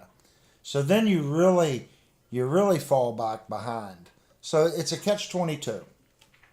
But that's my rant on guitars. And again for Mikey so he could see how that's supposed to go. I love this guitar. This is a beast of an instrument. When I say abusive, this tremolo is abusive. I can abuse this tremolo system. And the sustain that this thing creates with that big block, the stainless steel saddles did brighten it up a little bit, but the big brass block and the brass claw kind of toned it down a little bit. So it's a good, comfortable medium. And these pickups were already on the mid-size. Oh, thank you, Devastator. Thank you so much. So these pickups were already on the heavy mid side. So adding the stainless steel, getting that a little bit on the high, past the mid, it didn't hurt the guitar whatsoever. I think it actually helped these pickups. But if you've already got pickups that have an ice picky sound, you probably want to stay away from stainless steel on your saddles. You might want to go to a brass. Titanium, again, it's a little less harsh than stainless steel, but it's not as warm as brass. So if you're trying to get the warm up, go with brass. And a lot of times, Floyd Rose, it'll be a brass saddle and they've powder coated it black or silver. So you need to look at the specification and see what the root material is. But these are solid stainless. So all that stuff makes a big difference. People go, well, I'm going to put a 500K volume pot and I'm going to put, 0.044 cap on it. Will all that work if you still have stainless steel saddles?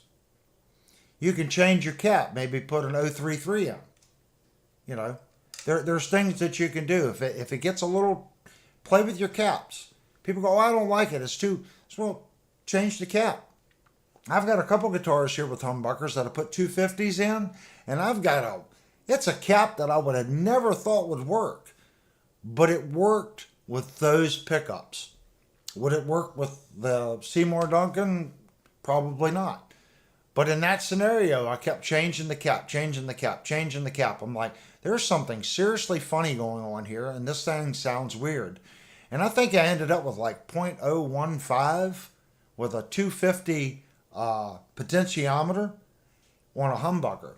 I don't remember what the humbucker was. I think it's a TB4 that I ended up putting in that guitar. But with the stainless and the Alpha 250 pot, it's just where it ended up.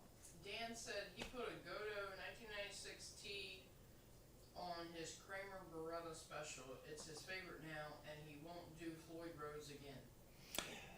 Yeah, I'm not a big, everyone here knows I'm not a big Floyd Rose fan. I'm more of a Kahler person. I like Kahler. I know Godo is a great bridge. If you're looking for dollar versus dollar, the Godo is the better buy. Can you make a Floyd better? Absolutely. Do not waste your money on buying an 84 or 86, whatever that is, or the USA. There is no more German. Schaller isn't making them for them anymore. They've brought manufacturing back to the United States. We'll have to see how the metal is after 5 or 6 years. People go, oh, I've had the guitar 3 years. I have Kahlers that I played out live for years that are 35 years old, that the knife edge is still like the day it was new. The posts are like the day it was new. It returns to zero perfectly. But I will qualify. I know some people with some original old Floyd Roses that still work well, and they have many, many, many hours of use on them. Redskin says, why don't people have good experience with Floyd Rose systems? The problem with Floyd Rose is, unlike Kahler, if you ever get a Kahler and anything metric fits it, it's not a Kahler. A Kahler bridge is all imperial. Every Allen, every Phillips, it's not going to have a JSI, Japanese industry standard screw in it. Everything's imperial. Okay? So a lot of people were having problems with the Kahlers. And it was like, well, I'll put the 4mm. Well, it's not a Kahler. If you're putting a 4mm or a 3mm on a Kahler to adjust your saddles, you've got a fake Kahler. A real Kahler has never farmed out his product. That's why people say Kahlers last. Because when you talk, oh, I got a Kahler, it's great. Well, they never made a Chinese copy. Okay? There were some fake ones out there, but not like the Floyd Rose. Everyone's duplicated the Floyd Rose. Why? There's very little to it. It's not a complicated bridge to machine. It's cheap to make. That's why it sold. There was a higher mark on it because it's not a complicated bridge. It's designed and built as cheap as it possibly can be built and work. But when you take and you start putting soft metals in it and cheap back springs and your threading pitch is a little off, you start getting a really crappy system. The Kaler stuff, if you look at the machining required to make a Kaler bridge, it's far more complicated than the Floyd Rose parts. Look at a 2700 Killer. There's a lot of complex machined parts in that bridge. That's why he won't make the bridge anymore. He can't sell that bridge for $1,000. And there's so much machine time in making it, they've already said no one's going to buy it. So they come out with one that's less machine time, that still has the advantages that they can produce and still make money, and still better than the Floyd. But it's still more machine time than the Floyd. So companies copy this because it's not complicated. Basic tooling, basic mills can make this. So it's easy to duplicate. That's why you see so many people say, oh, I got a Floyd, it's bad. Is it really a Floyd, or is it a Jackson Floyd? Oh, thank you, Jude. Oh my gosh, cool, man. So if you pick up a PV had the EXP line, and they had some Floyd Rose bridges. But if you look on it, it says PV, licensed by Floyd Rose. So it's not a Floyd Rose bridge. They're paying X dollars to Floyd Rose, and they're going to build that bridge whichever way they want to build it. If they want to put cheap pot metal saddles on it, that's what they're going to use. They want to use a softer metal base plate, that's what they're going to use. They're going to use substandard rear screws. You know, oh, it's got a Floyd Rose. So it's a PV Floyd Rose. Well, the design is based off the Floyd, but it's not a Floyd. Jackson does it. PV did it. Pretty sure Charvel did it.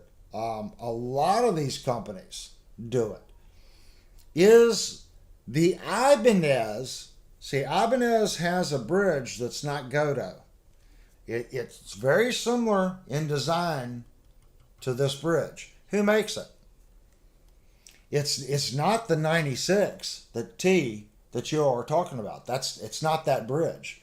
Is it made by Godo? I haven't looked at one close enough to see if it says licensed by Floyd. Who makes it for them? I hear it's still a pretty good bridge, but is it the Floyd Rose special quality, or is it, the same quality as the Godo? I don't know. I have yet to play one. I want to get a Ibanez Jim Jr. in on review, and that has that Floyd-based, not the Godo-based bridge. And then there are other bridges, the Edge. Who makes the Edge? I'm pretty sure Godo makes it for them. Am I 100% sure on that? No, I'm not. I've had 2 of them here with them on it. I can't find Godo stamping on any part of the bridge. But I didn't take the saddles apart and turn the saddles upside down. I didn't take it apart to that point. Just pulling the bridge, looking at the back plate, looking up here, looking underneath. I can't see any marks that say Godo on it. So I don't know who makes the bridge. But that's why you hear so many horror stories. And it's not just all these copies. Let me show you a Floyd Rose that really sucks. If you guys see this Floyd Rose bridge, if you see this Floyd Rose on a guitar, my advice is just don't waste your time. Do not buy it. And if you do buy it, plan on, you can go back, how to build a better bridge. We did a video about a month and a half ago on it. Follow my directions. Oh, thank you, Kurt. Oh, that's cool. Follow my directions on how to fix it. But here's the one you want to stay away from. 100%. Stay away from this bridge. I gotta see where. You see that where it says Floyd Rose? It's like a screen print. Just don't buy it. This is the biggest piece of junk. Now, does Floyd Rose make it? Absolutely not. This is not made in Floyd Rose. They've got some Chinese manufacturer that's making it for them. They're slapping their name on it. And they're like, well, instead of all these companies making these $50 clone Floyd Roses, let's just make our own piece of junk and slap our name on it, and we're going to make a little bit of money on it.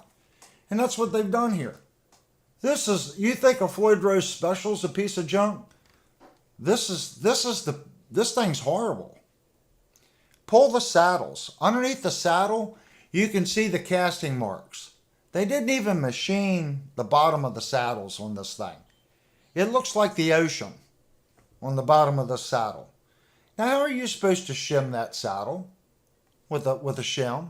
If that saddle's all like that, I can literally see flat spots where they put it in the sanding mill to flatten it, but there wasn't enough mass and material there to completely flatten the saddle.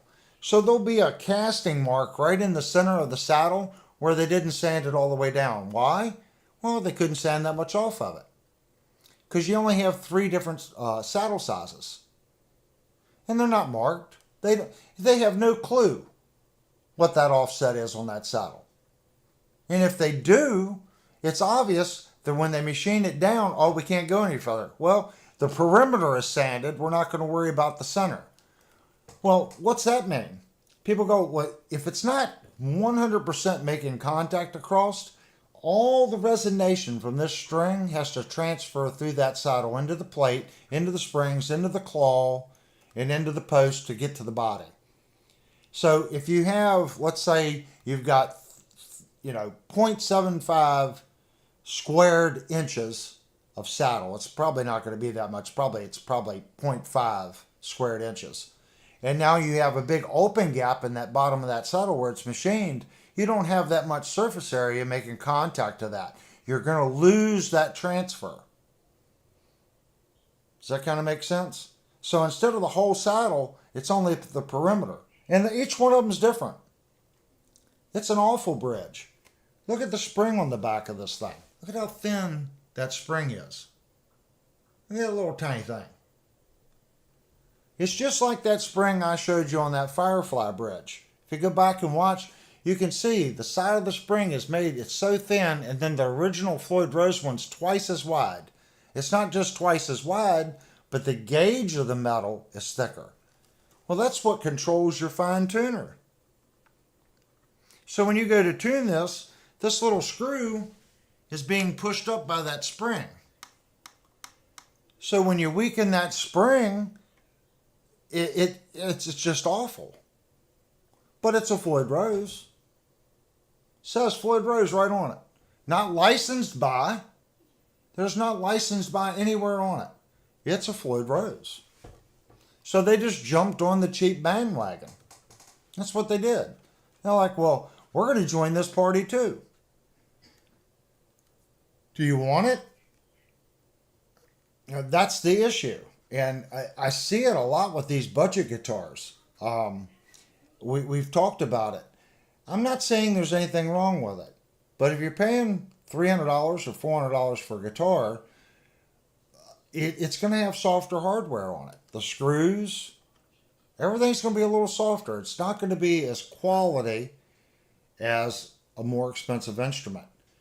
Does the ratio match? If I spend $300 on this, if I spend $600, do I have is the hardware twice as good? Probably not. I hate to say that. You really got to get into the $1,200 price range before you start getting really solid hardware. When I say solid, well machined, well crafted, good hardware. That doesn't mean that this Ibanez over here has cheap hardware. I think it's still good hardware. It's much better than the hardware on this guitar, trust me. Because these tuning keys, they slip. You can feel it as you turn it. It's like pop, pop, pop, pop, pop, pop, pop. They slip. So not only do you have to fix the bridge, now you got to put at least $60, $70 on a good set of tuning keys. Mikey just did a super chat. Oh, thank you, Mikey.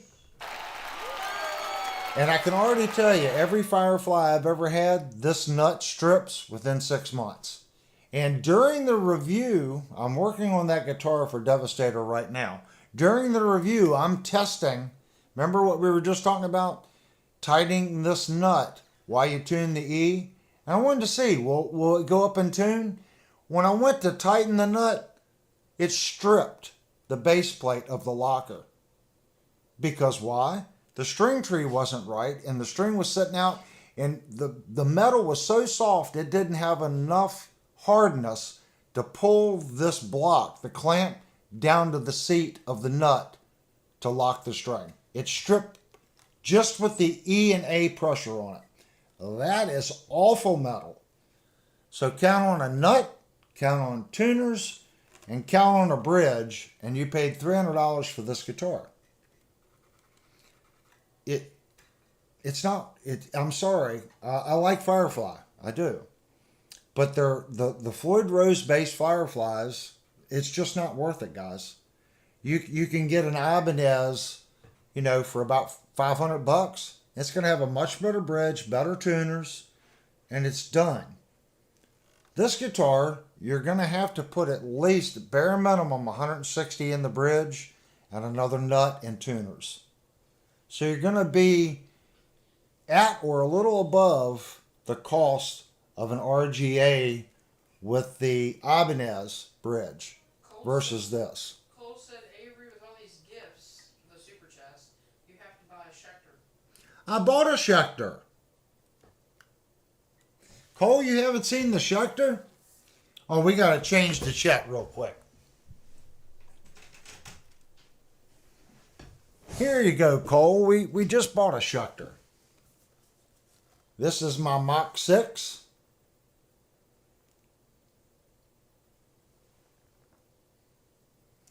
And before you guys think I'm bashing on budget guitars, this is a $1,600 guitar with a problem. If I play this guitar 3 or 4 times, I have to lower this pickup. Now, if you look at the last stream, that pickup is higher than it was during the last stream. As I play the guitar, this pickup rises. The screws that they've used in here to the bore of the pre-drill is incorrect. So the springs on the back of the pickup just keep raising the pickup. That's the only issue that I've had with the guitar as of right now. But it's reared its head once a week playing the guitar. Yeah, Mikey might be right. Mikey said he means for a giveaway. He means for, I don't know, Cole didn't say it for a giveaway, but he might be right. Yeah, maybe Cole was talking about the Schecter for a giveaway. We did look at some Schecters for the giveaway. Oh, he's talking about the Schecter limited edition E1 FRS. E1. I don't know which one that is. Devastator says that's a sweet guitar. Yeah, Redskin, it is crazy. But that's what I mean to say, guys. Everything's going to have something. I hate to say that. What we're trying to do here is just be honest. I love my Schecter. I can live with that problem. The PWM that we reviewed, I couldn't live with the problems of that Ibanez. And everyone here knows that I like Ibanez. I think Ibanez makes a good guitar. But when I look at a product and I spent $1,500 of my hard-earned money and I've got a crooked truss rod cover, I got a ding in the fret, okay? What other issues do we have? I got delamination of the plastic chrome pickup rings, okay? And I got a funny thing going on the A string, whether it was the saddle or whether it was a locking nut. At that point, I'm like, you know what? This is a $1,500 guitar. I think it was built on a Friday because they don't even have the truss rod cover on it. And then when I saw the ding in the fret and then the other issues, I'm kind of like, nope, I'm returning this instrument. And I've said it before, we got to hold companies accountable. And I'm one, like I fix Firefly. I know what I'm buying. When I buy a budget Firefly, I'm going to have to fix something. I'm knowing that going into it, if that makes sense. I'm not expecting perfection. I know the tuning keys are going to be the hardware the pickups but if it's a good neck and body, I can kind of work with it. I know that going into it. When I buy a $1,500 Ibanez PWM, I shouldn't have to put tuning keys in it, change the pickups, change hardware. Shouldn't have to, that should be a playable guitar at that price point. I sent it back. We have to, well, I don't care if it's this guitar, at the $470 price mark, okay? If you buy this instrument and you feel that there's a quality control issue with it, the only way to let Ibanez know that you're unhappy is to return the product. Hold them accountable. Okay? Yeah, it's a $470 guitar. But this is a solid guitar for $470. It's a solid guitar.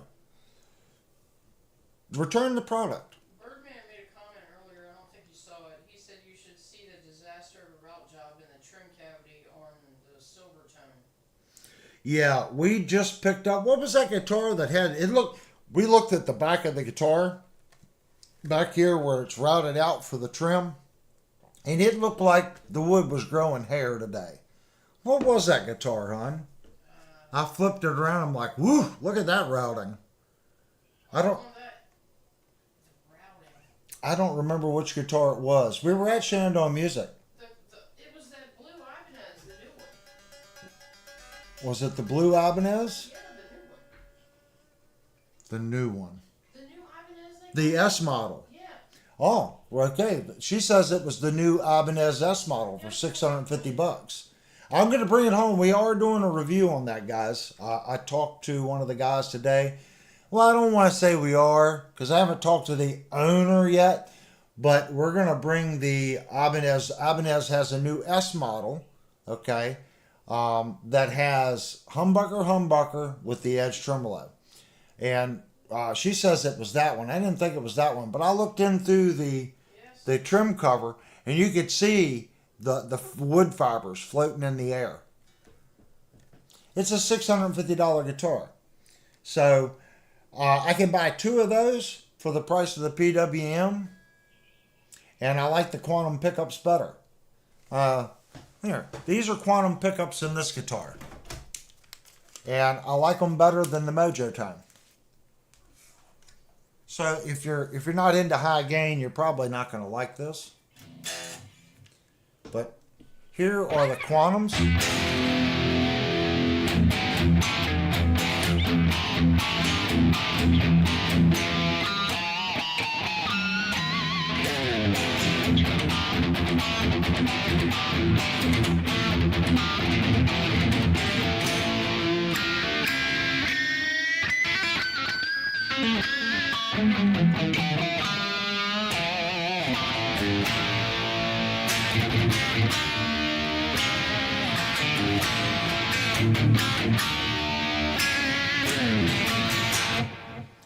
I'm sorry, Ibanez did a hell of a job with these quantum pickups. That is a good sounding gain pickup.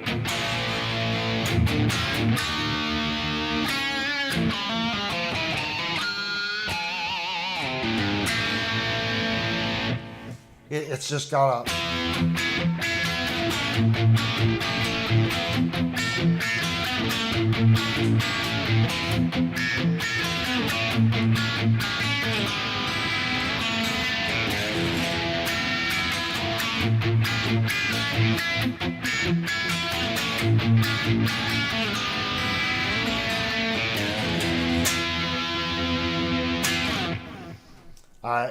I'm holding to my guns. This is the best $470 guitar that I've put my hands on.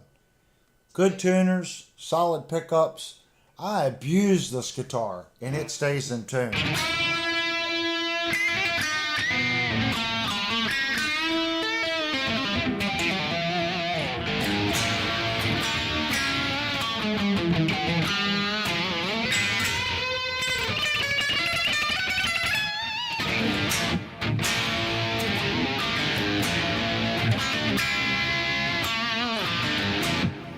It's just I'm not a great guitar player, but playing it as hard as I can play it, this guitar just holds tune really well. The nuts cut well. It's got good... If I find a better bang for the buck, guys, than this one, I will tell you, it's stupid light. You could play this thing for hours. You're not going to get fatigued. Nicholas has to go. Oh, Nicholas has to go. All right, thank you, Nicholas. And this is what I meant. The guys to the right, they help you. Thank you so much, Nicholas, for the picks. Birdman wants to know if you have quarters Yeah, I got everything on. Actually, guys, what you're hearing is this simple little Yamaha amp. And right here, I'm gonna prove it to you. So I'm just gonna hit a note, and I'm gonna unplug right here. Now what you're hearing is that amplifier coming through that microphone.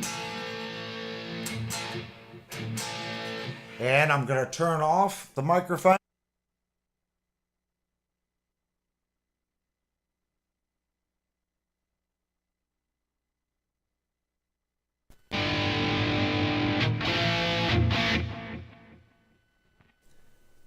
That's what you're hearing. And we have chorus at about 50% and echo and reverb on. So those are the effects that we're using. And it's that simple little desktop amp.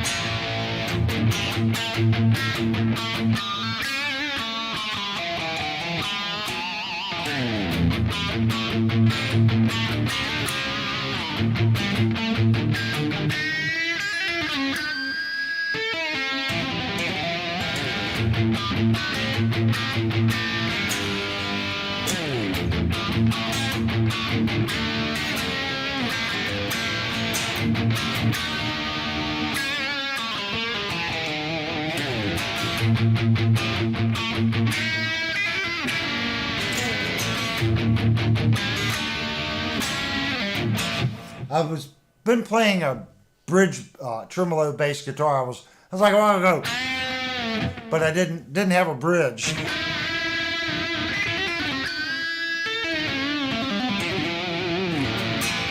If you don't have a tremolo, a trick, guys, you can pull up. When you do your hammer on, pull down and then let go. It'll sound like you have a tremolo.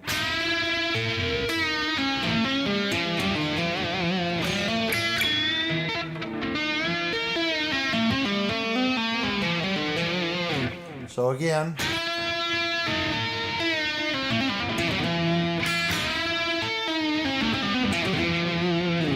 you're just increasing it and letting it back off.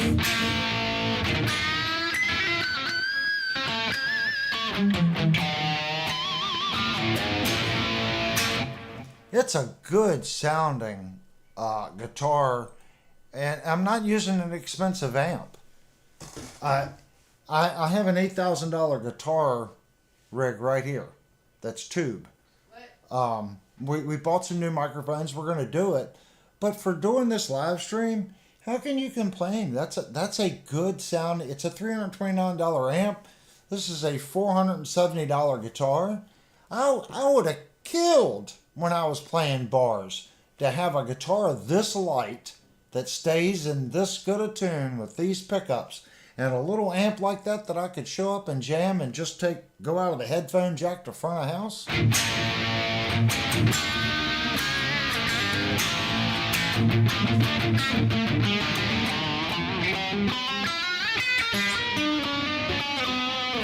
Ah, that's funny.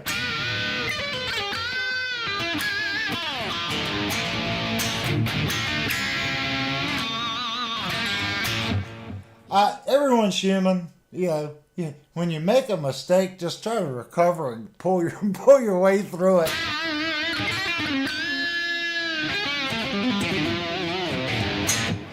You need to explain that's your sector and Jupes is in the basement. Cool things. Oh, this Schecter here is not Jeep Schecter cold. We're going to do a review on that tomorrow. I am wiring up his pickup, and we're going to start doing final assembly. Once I get the pickup wired in and I test the electronics, everything is built. The bridge is built, the nuts done. I'll have the electronics done. My secret modification is done. No, Jupe, I'm not telling you what I did to your guitar. Notice I said his guitar. Yes, we have done something a little different. Hopefully Jupe's going to like it. If not, I'll have to buy him a guitar.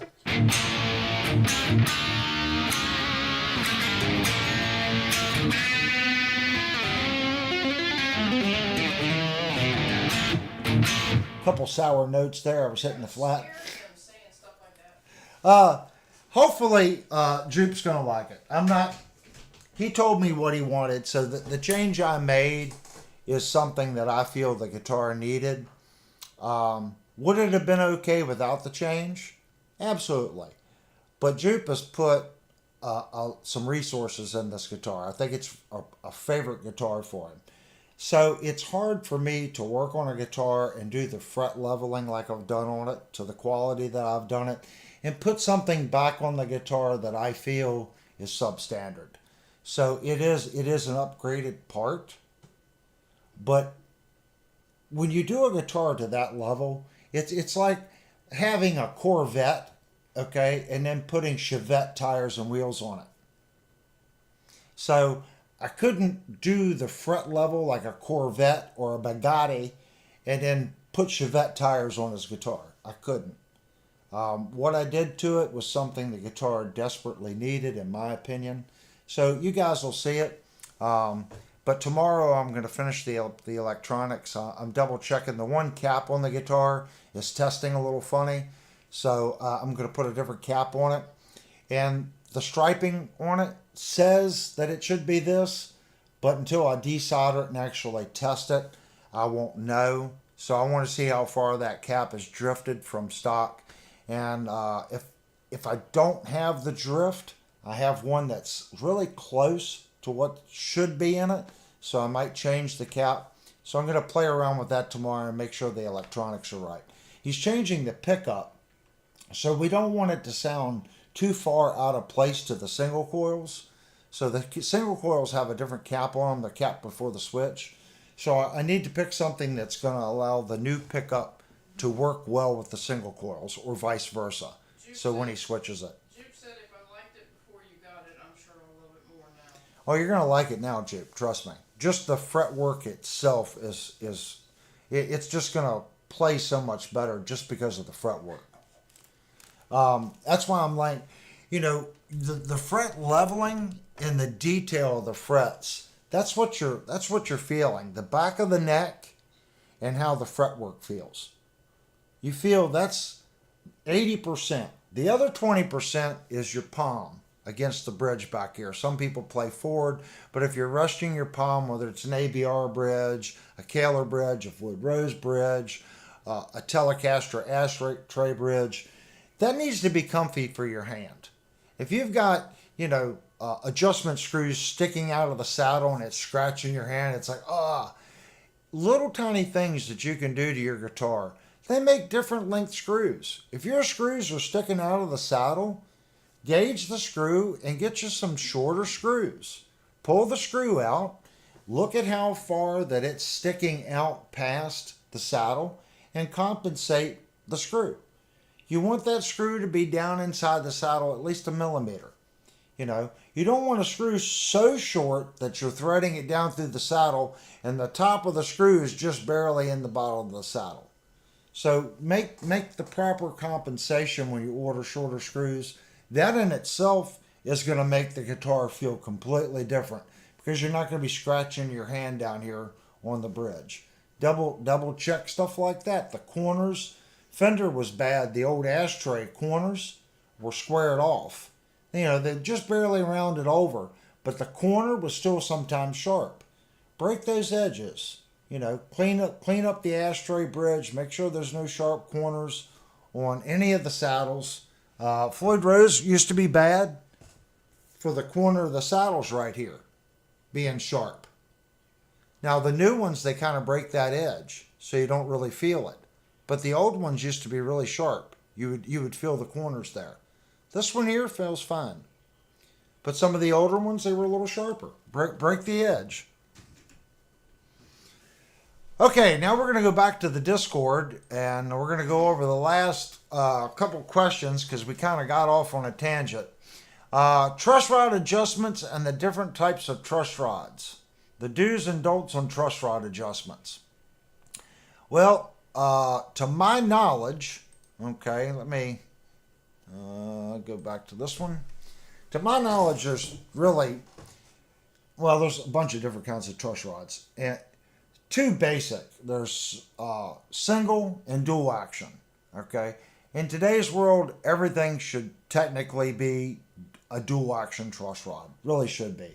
Dual action means the rod will force the neck.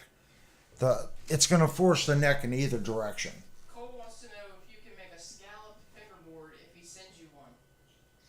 Uh, I could, Cole, but depending on your radius, I have to make a jig for the machine to follow that radius of the fretboard. So I'm going to be honest with you, Cole. I would look for a replacement neck that's designed to fit the guitar and let the company do the scalloping right there. Because to do it properly, the fixture needs to follow this radius. So you're using a ball end bit. So as that bit comes across to the radius is changing. So I have to build a jig for the machine to follow that across. So for me, to do one guitar, it's kind of really not worth it. I hate to say that, Cole. I would love to do it for you, but for just one neck, it's hard to justify building a fixture. Could you do it by hand? Sure. Would it be spot on? You could get it really close doing it just freehand. I wouldn't feel comfortable doing it freehand, if that makes sense. I would want to build a fixture and doing it. But I would reach out to, Warmworth or whatever it is. Reach out to them, tell them what guitar you have, and they can build you a custom neck for it. There's a couple companies out there that do custom necks. But before you do a scallop neck, I have a scallop neck guitar. It will teach you how to not play too hard. Because believe it or not, you can over too much pressure. You can really throw your instrument out of tune really quick with a scallop fret guitar. I use mine just for that reason. But if you watch me play, I'm pretty aggressive. Okay, I get a sound by doing that. If I play that way on that guitar, I'm out of tune all over the place. So it's a completely different animal. It's like fan fret guitars. Once you get used to that scale length, because the scale length changes on each string, when you get really good at it, it's hard to go back to a conventional scale guitar. And they say, well, I've got a fan fret, I'll just get another fan fret. The problem is there's no standard to fan frets. You might have a 25.5 here, and it might go to 24.5 here. It might be 25 3/4 or 26 to 25.5. It may be straight here, and they fan fret back here, or they put a couple degrees here, and they offset the length. Does that kind of make sense? If you tilt the fret here, the scale length at the beginning here on the low E is different than the high E. So there's no industry standard on the fan fret. Fox said the only thing he likes scalloped is his potatoes. I like that's pretty funny. Vox, I'm not going to throw stones at scalloped for one reason. In my case, I feel that it's a good learning tool. I know when I'm playing leads, I'm playing too hard. I'm exerting a lot of energy that I don't need to exert fretting those notes. So playing a scalloped guitar will teach you not to lift your finger up so hard, so high, and not to bring it down and over press. The point in playing quick is to just put enough pressure on that string to the fret to where it's a clear note, and that's it. And a scallop guitar really teaches you how badly we over fret the instrument. And I pick mine up and play it maybe once a month, and it always takes 15 minutes for my hand to adjust. Because I'm like, oh, that's out of tune. I check it, it's in tune, and it's just I'm over fretting it. So I think it's a good tool to teach you how much pressure to play. Redskin Garage says true intonation frets are cool. Yeah, that's what I was talking about. Our guitars are all straight fret. So they're out. The intonation's out. The notes are out. Was it True Temperament or something? I forget who makes it. Those squirrely frets. I really want to play one of those because I want to know if that fret is all crooked, okay, and I bend up on the string, okay, and the fret goes down. Let's say the fret's bent that way, okay, and I bend up. Is the pitch of that note going to go up? Well, the fret's going that way, so that's decreasing the pitch, and now I'm bending it up. So I'm adding pressure, but the fret is going, because the frets do this. So I'm kind of curious, when you bend notes, what's that thing going to sound like with those wild looking frets on it? I really want to play one just to see how funny it feels when you bend notes. It could be the greatest thing since scalloped potatoes. We'll take Vox's thing. I don't know. To me, it seems like it would be kind of strange. I don't know. But everyone plays these type of guitars. And that's why if you're playing with someone that's setting his intonation perfect on the 12th, you should probably set your guitar that way. If you're playing with someone that has an average intonation from first fretted note to 12th, you should probably set yours up that way because they're going to be close enough, similar, if you're both set to the 12th. But if you set yours on an average and he's on the 12th perfect, with all the variation between guitar and guitar, there could be some funny things that are going to take place with two guitar players. Juke said Kiesel starts a fan fret at the 9th fret, I think. Could you do that? I don't think you could actually do that, Juke, because it's not. You couldn't have. You can't have straight frets to a certain point and then change the scale. I thought someone did that. It's something's going to be off at some point, because if you start to change and move here, okay, that's going to increase the distance if you fan it this way or decrease the distance. So as that distance changes from that saddle to here, wherever that center 12th is, that's where it is. So you're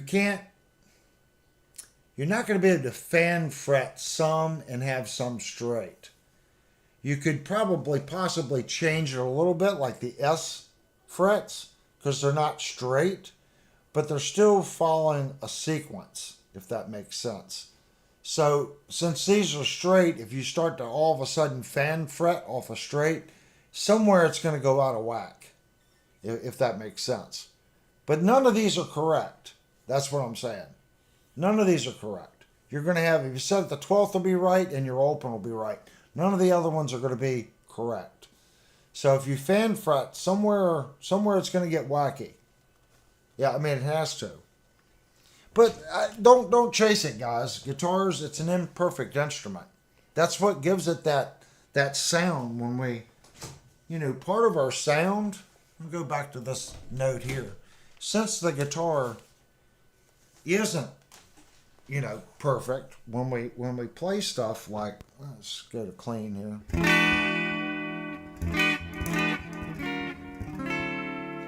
That's what gives that chord that sound.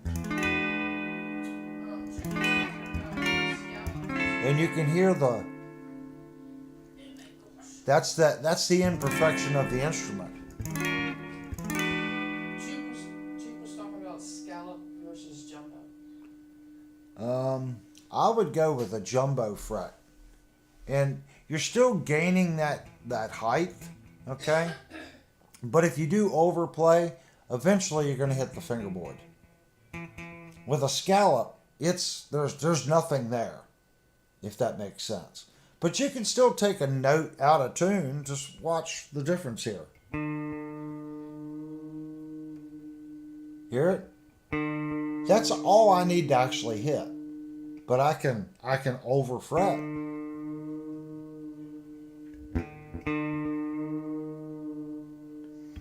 Playing a scallop fingerboard will teach you really quick. Do I overbend these? Sure, it's part of the sound.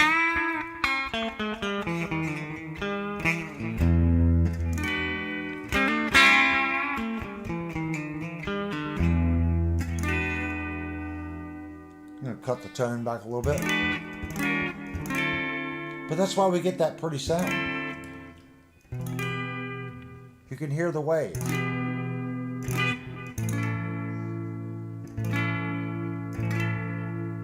I've never played those chords on a true tempered fret guitar, so I can't tell you what it would sound like. But it's going to sound a little different. It's going to have to.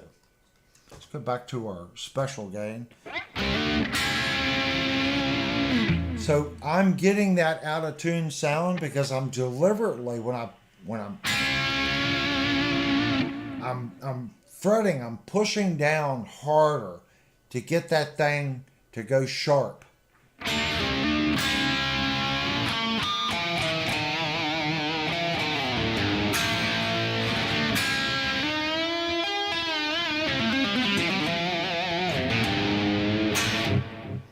Part of it is not just the bend here, it's how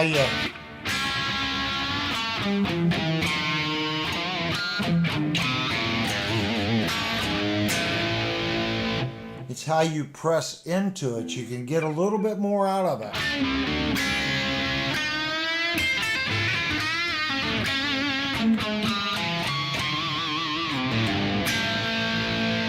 Like here, if you're forward to the fret, it's going to sound different. Watch. Hear it? So if you pull forward,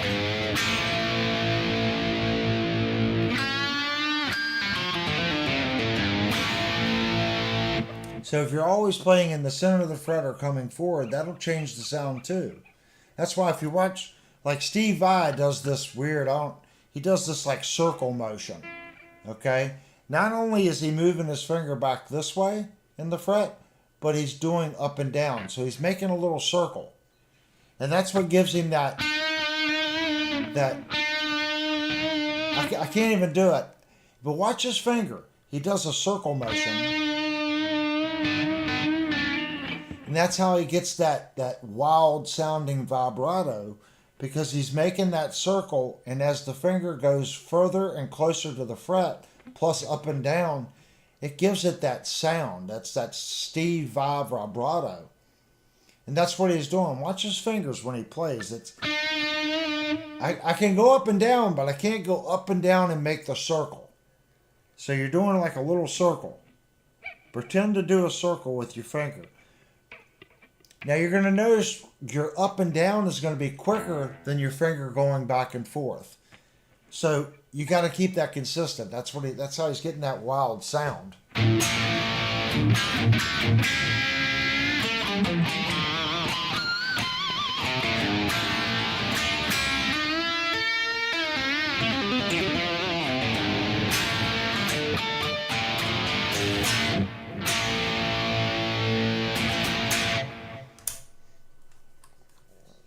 I think it might be time for another break.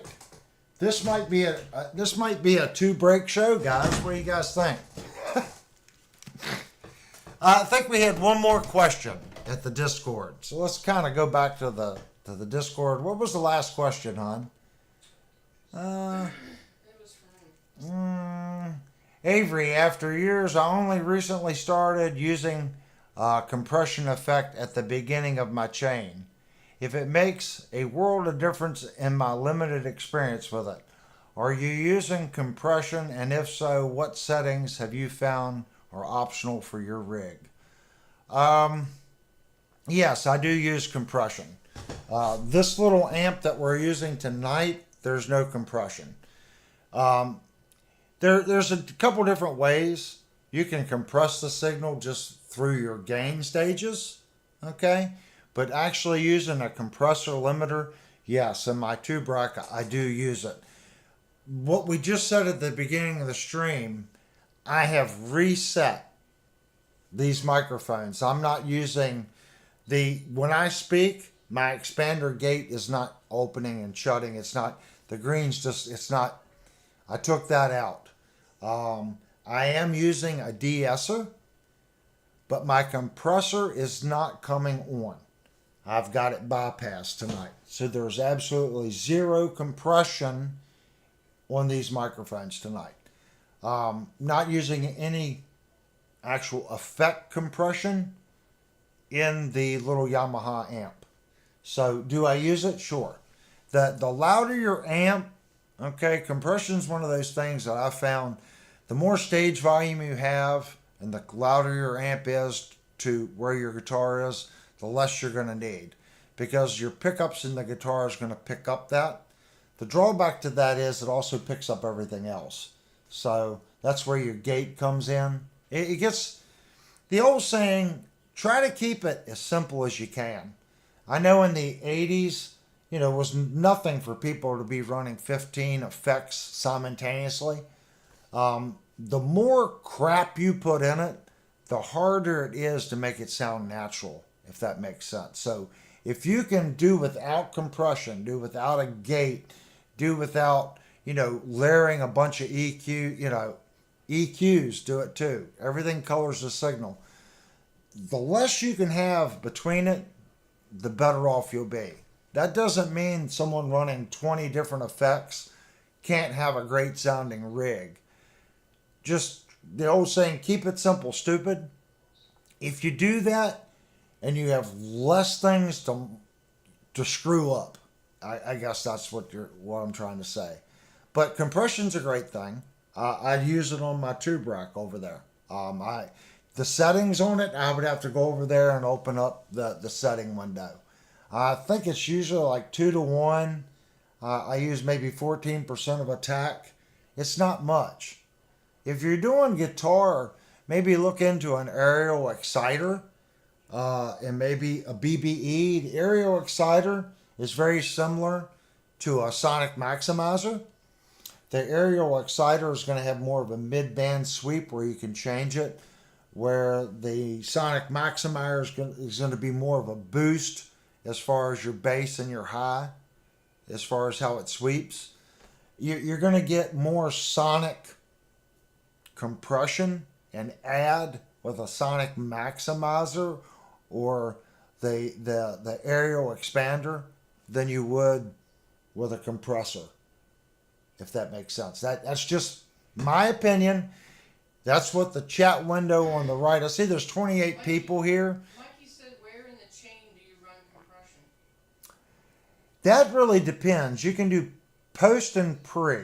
Okay. On mine, I'm dead center. I'm after my gain stages. Okay.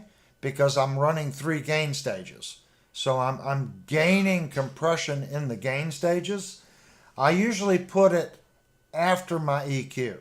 Now, if you compress before the EQ, that can change it as well. But I'm usually gain stage, EQ, then compression, and then my reverb and effects. That doesn't mean that I won't stick it in the back sometimes. If you have the ability to do post and pre change it. Put it before your effects and after your effects, and it will make a big difference. I think in the system that over here, my main channel, it's right after my EQ, before reverb and delay. That's where it is on my SGX. Birdman says another topic. What's the best order to run your pedals in a chain? What's first, second, etc.? Birdman, I am the wrong person to talk about pedals. I haven't used pedals. This is my opinion of pedals. Pedals are great. But you're going to have a lot more money in pedals, okay, than just buying a digital signal processor. And the digital signal processor is going to do it better and less noise. Less cables. You don't have a bunch of cables, a bunch of power supplies. Just nowadays, go out and get yourself a Digitech Studio 200. It's got reverb, delays, choruses, flangers, compression, gate. You can use 4 effects at one time. You can pick them up for $150. Put it in your effects loop. You're done. Mikey says so you can run it anywhere you want. Talking about the compression. Yeah, everyone's going to have a different opinion. Some people put them before the gain stage. Keep in mind you're compressing the signal. That's what you're compressing it. So if you compress it before your gain stage, I get a lot of that in my gain stage because I have 3 gain stages going on. So I don't have to compress it before the gain stage. If you've got a standard plexi or something like that, you might want to put a little boost in compression before the gain stage. I'm limited on that type of stuff. I've been rack unit for, well, since probably the 1990, 89 or 90 is when I got away from pedals and went rack gear. That's why when people, I bought a reverb pedal, I got a flanger pedal, I got a chorus pedal, you got all these little jumper cables between it. There are, an SPX was a SPX 90 by Yamaha. It's a little noisy, just a little noisy, but it's far quieter than turning on all those floor pedals with a wall wart plugged into them. Trying to start a fight with Birdman. But it's my opinion. I would far rather have a small multi-effects processor, okay, and have just a couple cables than a bunch of floor pedals, okay. I will say this, a DSP unit is not going to give you the wild, crazy flangers that you can get out of like a little stomp pedal. Because you can just crank that flange and the delay and the phase. Usually on a DSP, a digital signal processor, you don't have that crazy amount that you can put in it, if that makes sense. So if you want to go really wild, I think some of the stomp pedals you can go crazy with. But you guys have heard my rack mount rig. There's not a crazy amount of anything on it because when you start adding chorus, you add compressor, you add the BBE, you're going to add reverb, delay, an aerial exciter, a sonic maximizer, an inline tube sweetener. You start putting all this stuff in the signal path and it just gets heavy. So you got to use less of everything. If not, it's just too much going on. Just like some people go, do you put your reverb before the delay? Or do you put the reverb after the delay? It's going to change how the delay works. If you reverb before, the delay is going to add ending trails to the reverb signal. If your delay is first and the reverb stops, the signal of the delay stops, the reverb tails by the delay. Does that make sense? Delay, delay. So if you add the reverb afterwards, but before it's reverb, and then it's just going to echo that delay. It's going to sound more echoey if the reverb is before the delay. Don't let people tell you there's a right and a wrong. Play with it. Are there tricks? Sure, there's tons of tricks. I know what works with my rack gear. When it comes to floor pedals and stuff, I have some, but I steer away from them because I find I introduce too much noise to the signal path trying to get my sound with floor pedals. Jerry says they're making Floyd Rose blocks from granite stone now. Have you seen them? They're making blocks out of everything, and they're very expensive. I have not put my grubby hands on one, and I have not heard one. But I know that they're doing certain types of stone. I know that you can get them out of quartz. You can get it out of corian. It's a man-made material. Stone, like you're talking about, but quartz is technically a stone too. You can get titanium, which is a mixed metal. You can get brass. You can get steel. And then there's another one I saw. It's a mixture metal. All of them are going to do a little something different. I stick with brass because it's a warm sound.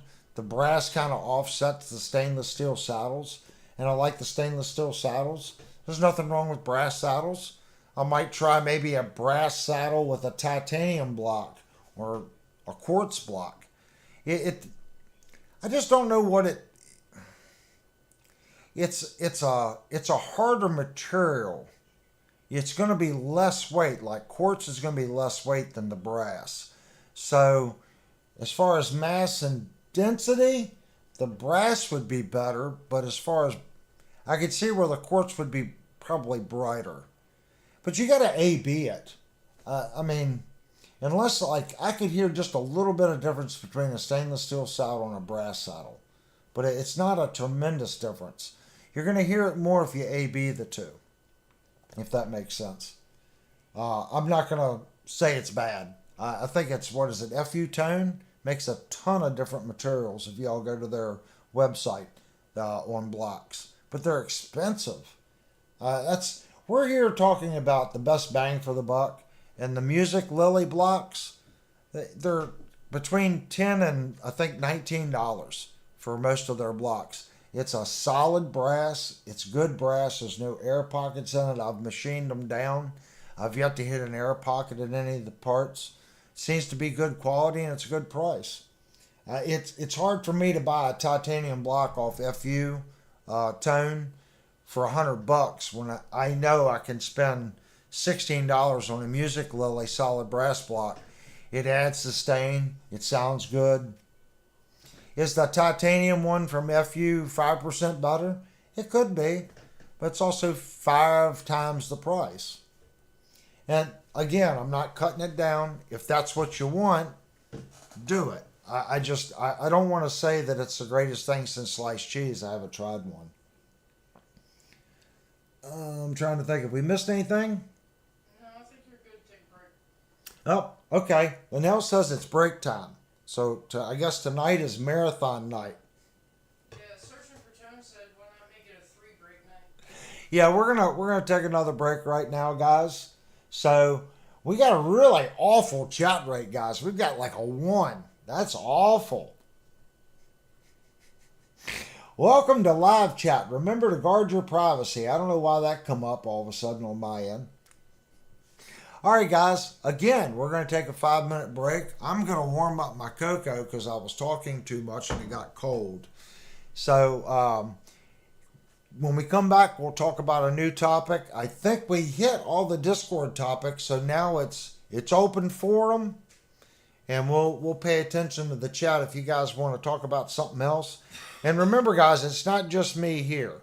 We want to open up the floor for people to come into the live stream and be able to talk too. But the chat is there that you all can put your all's opinion. I'm only sharing what I think, if that makes sense in my experience. So when you all ask questions about like the stone blocks and stuff, and I don't have experience with it, I have to kind of tell you only what I've heard and what I think would take place, if that makes sense. All right, guys, let's take a 5-minute break, and we'll be right back. And I think it's this one here again. You know, I hit the button early, and my squirrel brain forgot which button it is.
All right, let's hit it back. I was kind of going over and looking at the chat during the break, guys. There's something I want to say about Chibson. Um, if it said Chibson, I wouldn't have a problem with it. But it says Gibson, and I have an issue with that, guys. I really do. They're building a product that says Gibson, and that's not to say a Gibson person would know it's not a Gibson, if that makes sense. They're going to know it's not a real Gibson. How many people would know it's not a real Gibson? If Chibson wants, everyone knows Chibson at this point.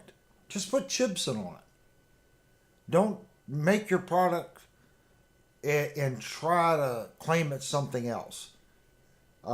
Firefly builds a nice Les Paul, but it says Firefly on it. You know, I've got this. He's one of my favorite guitar players, and I can't think of his name. Played with Dokken. I've got the Firefly Dokken copy. Okay, it's a copy of an ESP, but they're not using the ESP headstock. It's the standard Firefly headstock. That's their headstock shape. They didn't copy it, and it says Firefly. It says Firefly. It's not pretending to be something that it is not. I feel pretty strong about that. Chibson should, yeah, it's a bad product because it's pretending to be something that it is not.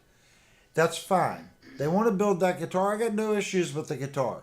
Put Chibson on it, not Gibson, or call it whatever.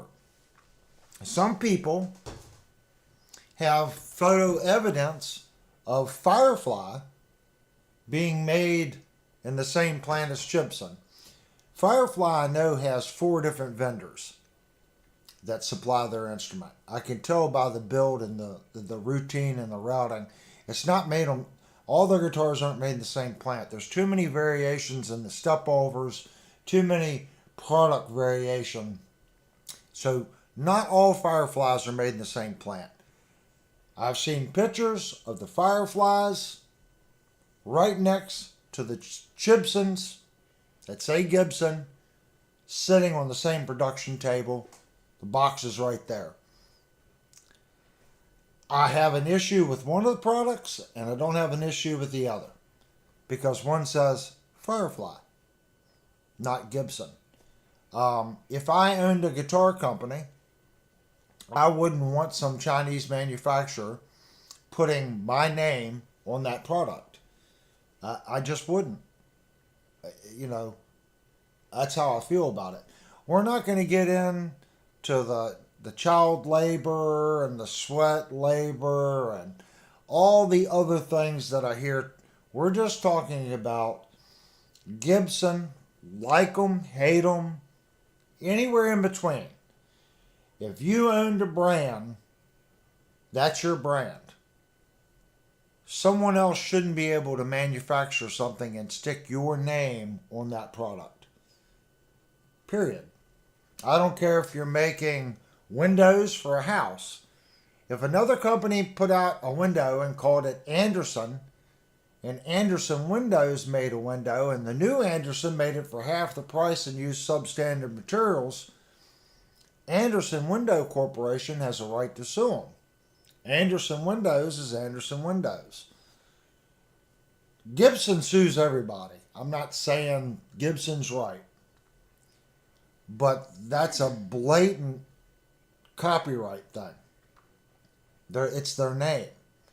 Okay. Sure, maybe get a headstock that's similar. Similar body shape. Firefly does it. And put your own name on it. ESP does it. They've got an LTD version, they got an E2 version, and an ESP version.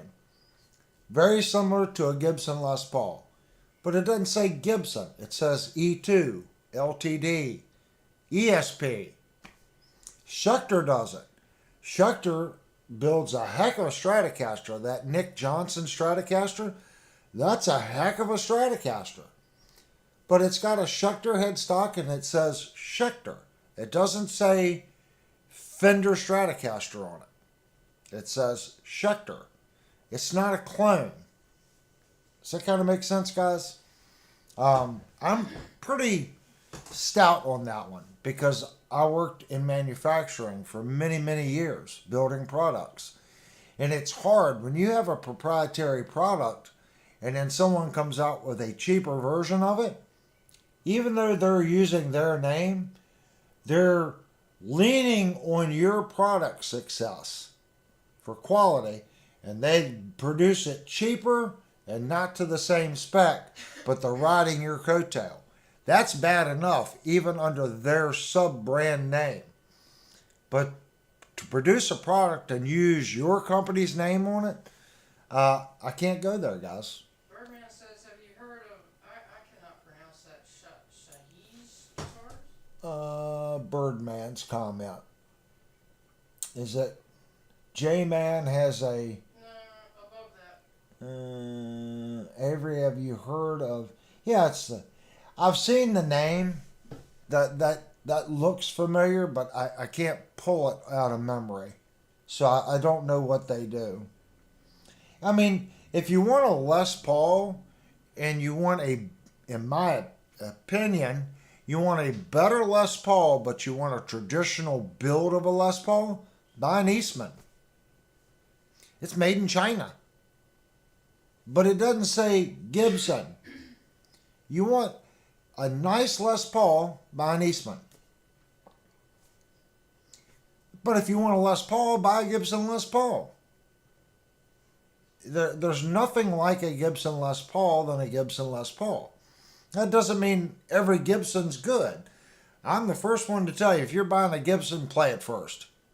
Because in my experience with Gibson, and I've owned Gibsons before, they're either great or they're average. It's a weird thing with Gibson. Gibson has made some phenomenal instruments, but it's very inconsistent. But that doesn't mean all their products are bad. You might pick one up, it's so-so. You might pick another one up, and it's great. They're probably the worst company at that, at their price point, as far as inconsistent products. Gibson. Fender, they've had issues too with consistency and quality, but not like Gibson. That's why people talk, I'm going to order a Gibson Les Paul. That would be a product that I would have to physically play and go, yes, this is a good one. I'm going to buy it. If you got a good Gibson Les Paul, you have an awesome instrument. Call it that particular piece of wood, or it was a Tuesday at the plant, whatever it may be. If it's a good Gibson, it's going to be a good Gibson. Do all Gibson Les Pauls headstocks break? No, they don't. The angle and the pitch of the headstock is prone to cracking more due to the pitch and this or that. That's why they added the volute on the back to stiffen up the neck joint. It's a nature if you want that guitar. If it wasn't a good guitar, how come all these other companies say, oh, it's half the price of the Gibson? Well, if Gibson sucks so bad, why is everyone saying it's half the price of a Gibson? Well, Gibson must be pretty good. If all these like Firefly, Tees, AOI, I can't think of all of them. IYV. Everybody makes a Les Paulish guitar, and they all compare it to the Gibson. Well, if Gibson's so bad, how come they're comparing it to the crappy product? Why don't they just say, hey, here's our LP, and not even do the comparison? Because there's nothing to compare to. Their product's better. That's how I kind of see it, if that makes sense. I'm going to look at the product, and I'm going to compare it to everything, not just the Gibson. How does it compare to the ESP or the Schecter or this or that? Um, you can't, you can't, I don't want to say you can't get anything for free. There are good buys and there are bad buys. I have an issue. There was just a video I saw the other day. What was it? I forget the manufacturer, but it said better than a Fender custom shop. I mean, it was like a $400 guitar. I'm sorry. The guitar they were comparing to the Gibson Fender uh, custom shop, unless it was a Friday and it was a new employee and the guitar got ran over in the parking lot, there was no way that substandard instrument was going to be anything comparable to that Fender custom shop. And I don't like Fender custom shop. I'm not going to spend $6,000 on a Gibson on a Fender custom shop. To me, the value is not there. But for someone to put out a video and proclaim it's as good, you're not going to see that on this channel. I'm not going to go there. I'm just not, because I know there's value in it. The company, whether it's Gibson, Fender, Gretsch, all these companies that have been around for a long time, they've built a reputation. You know, Gretsch is more of the, older style instrument, more retro. Dan Electro, they have a sound and a style that's just them. Why do you think, when I think Gibson, I put Harley Davidson right in line with Gibson. And that's not a good thing, because Harley's dying because the people they've marketed to are getting old. They're not appealing to the younger generation. They have built the exact same thing for the last 50 years. They reissue. Think of a new guitar. The last time Gibson really tried something new. It was the late 80s, early 90s when they finally come out with a Super Shredder. Well, by the time they come out with it, the Seattle sound was already hitting the market. They were already 5 years late to the party, and they built a crappy version of a Super Shredder. They did. Call it what you want, but it was a horrible Super Shredder guitar. It was a Strat with a banana headstock like an Explorer on it with a floating bridge. Was it a bad instrument? It wasn't a bad instrument. It was a good instrument. But comparing it to the guitars it was shooting to replace, it didn't come close. It wasn't anything like an ESP or a Kramer in the mid to later 80s. They were phenomenal instruments. Same with the Ibanez in the late 80s. Phenomenal instruments. Gibson was late to the party and produced a dud. They don't do that anymore. They've tried a couple times. And what's up with the reverse V? If you're going to tell me that reverse V, a V is uncomfortable. Now let's point the pointy part this way and stick the neck. It's a cool novelty thing. But they did it, I guess, as a joke. I mean, it's another one of those guitars you got to stand up and play. So Gibson, in my opinion, is like Harley. If they don't do something soon and come out with something that's going to revitalize their product, the younger people coming up, even my generation, I bought a Gibson. I had a Gibson Explorer. I played it on stage for about a year and a half, 2 years out live. It was big, it was heavy, and the gig speed just didn't stay in tune. So I bought a guitar that was more suitable for my playing style. Gibson's still doing the exact same thing. SG, Les Paul, Explorer, and V. Those are their models. They got the hollow bodies, but that's pretty much their product line. It's the same product line they had in the 60s, 70s, 80s, 90s, in the 2000s. It's the same product line. There's been very little innovation there. Have they made improvements to the A-bar bridge? I think they have. Another one, the Robo tuner guitars. Well, why are they becoming more valuable? Well, they in my opinion, they suck so bad.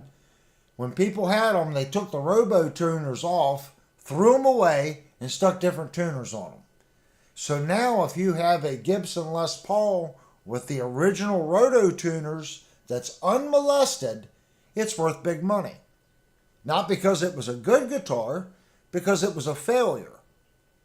And if you have one in its original failure condition, you have something. Because no one liked it, they failed, they broke, and people switched out the tuners. So now if you've got one that's unmolested, still got the original tuners, everything works, and the tuners didn't go crazy and break crap, which they did.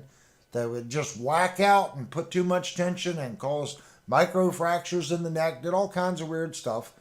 But if you have one in good condition, it's worth quite a bit of money now. It wasn't because it was a good instrument. It's just because it was horrible and people tried to fix them. That's my opinion. That's just how it was. I think second on the list would be Fender. Fender is still making the exact same thing they've always made. In the couple times that Fender stepped outside of the box, like in the late 80s, Fender made a Stratocaster with a Floyd Rose bridge. And it did not say Fender, and it did not say Stratocaster. It said Strat. That's it. Didn't have Fender anywhere on it. They were bright yellow, purple, and Greg Howell played one. Well, it was very successful. It was. A lot of people didn't give that guitar a chance, but that was a good guitar. Fender stepped outside of their comfort zone and created a good guitar. They just re-released it about 5 or 6 years ago.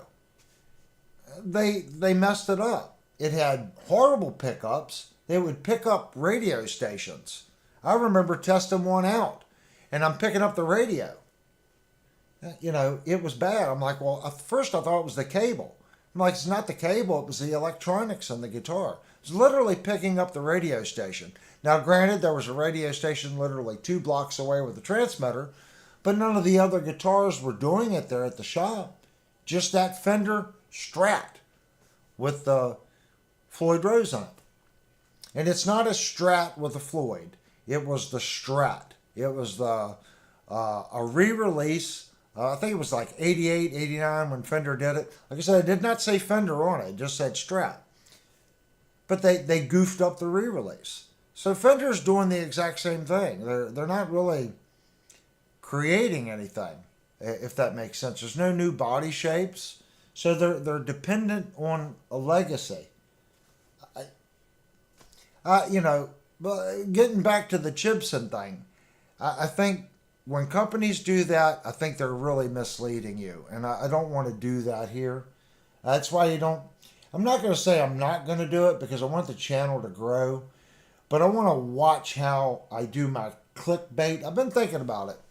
I think there's a way that you can make a title that's interesting that doesn't throw stones and make misleading comments. There's got to be a way of doing it to where it still interests people to click on it, but you're not just flat out lying. And a lot of times I click on these videos, and within the first 3 or 4 sentences, they've already said the exact opposite of what their video title is. And I find it so hysterical.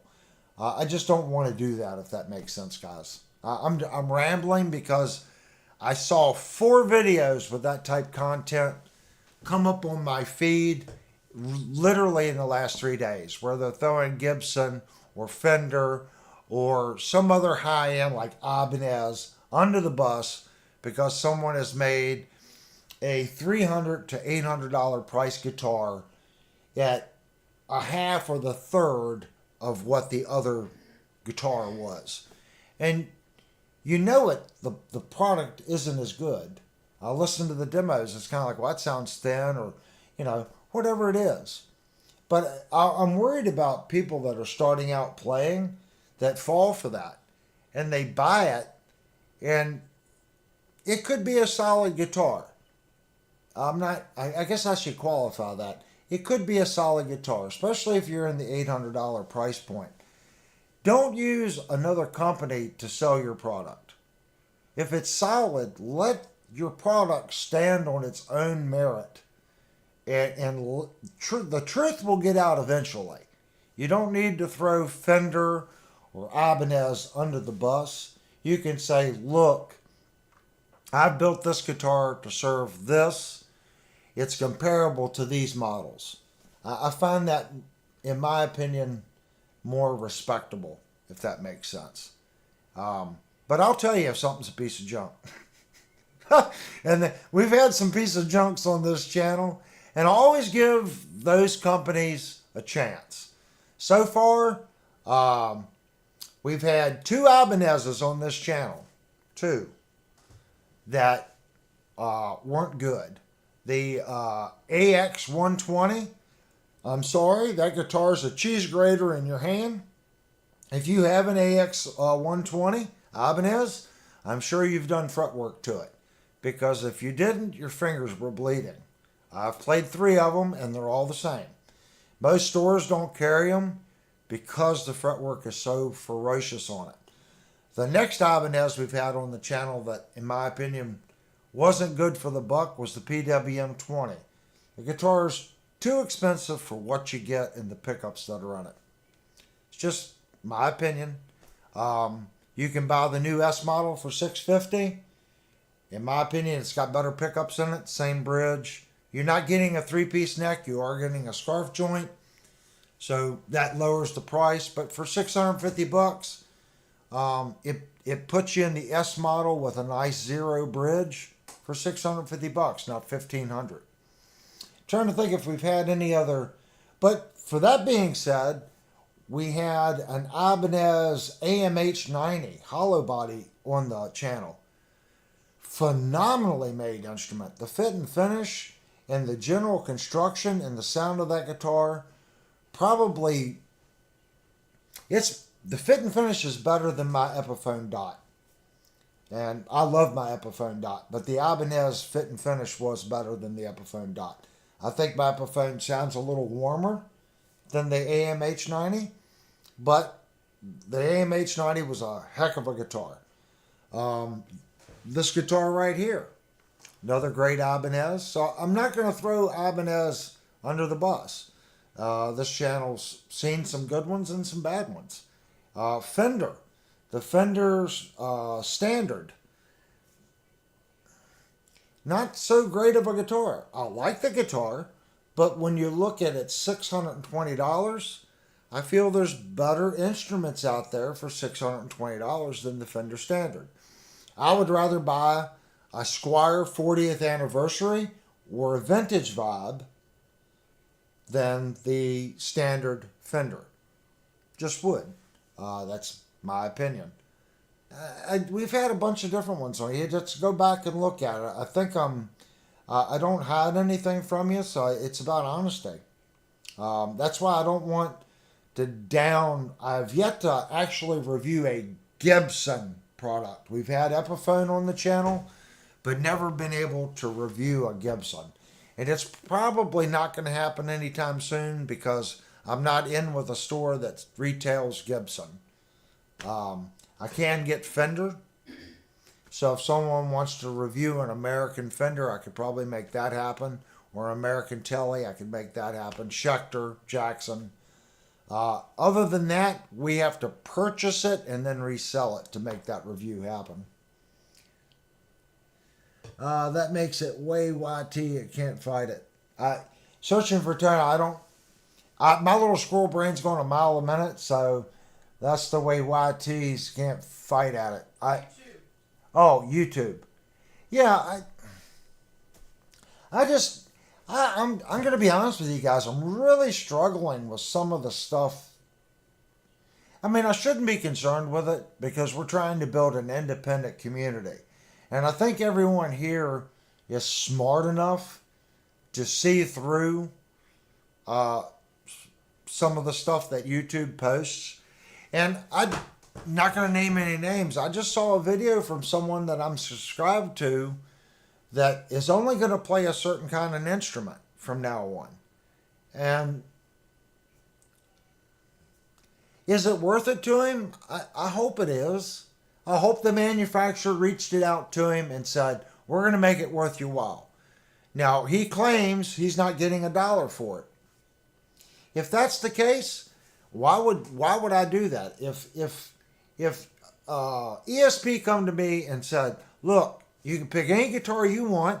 We don't care the price point, but you're only going to play that guitar during your live streams. I'm going to look at them and say, absolutely not. There's too many guitars I like playing. I like playing this one. I like my Schecter. I like my Dot. I like my Kramer Beretta. And I want to play them on the stream. I don't want to trap myself. Yeah, I'm going to get a free guitar. I got to play the thing for 6 months straight. I have no interest in that. And it really surprised me when this took place. Like I said, I wish him luck. I hope they worked him out a good deal and it makes it worth his while. I don't know how long that he has to continuously play this product before he can switch. He didn't really say, but I do know that he can only play that brand. So we'll see. I'm going to keep my ear to it and see how it goes.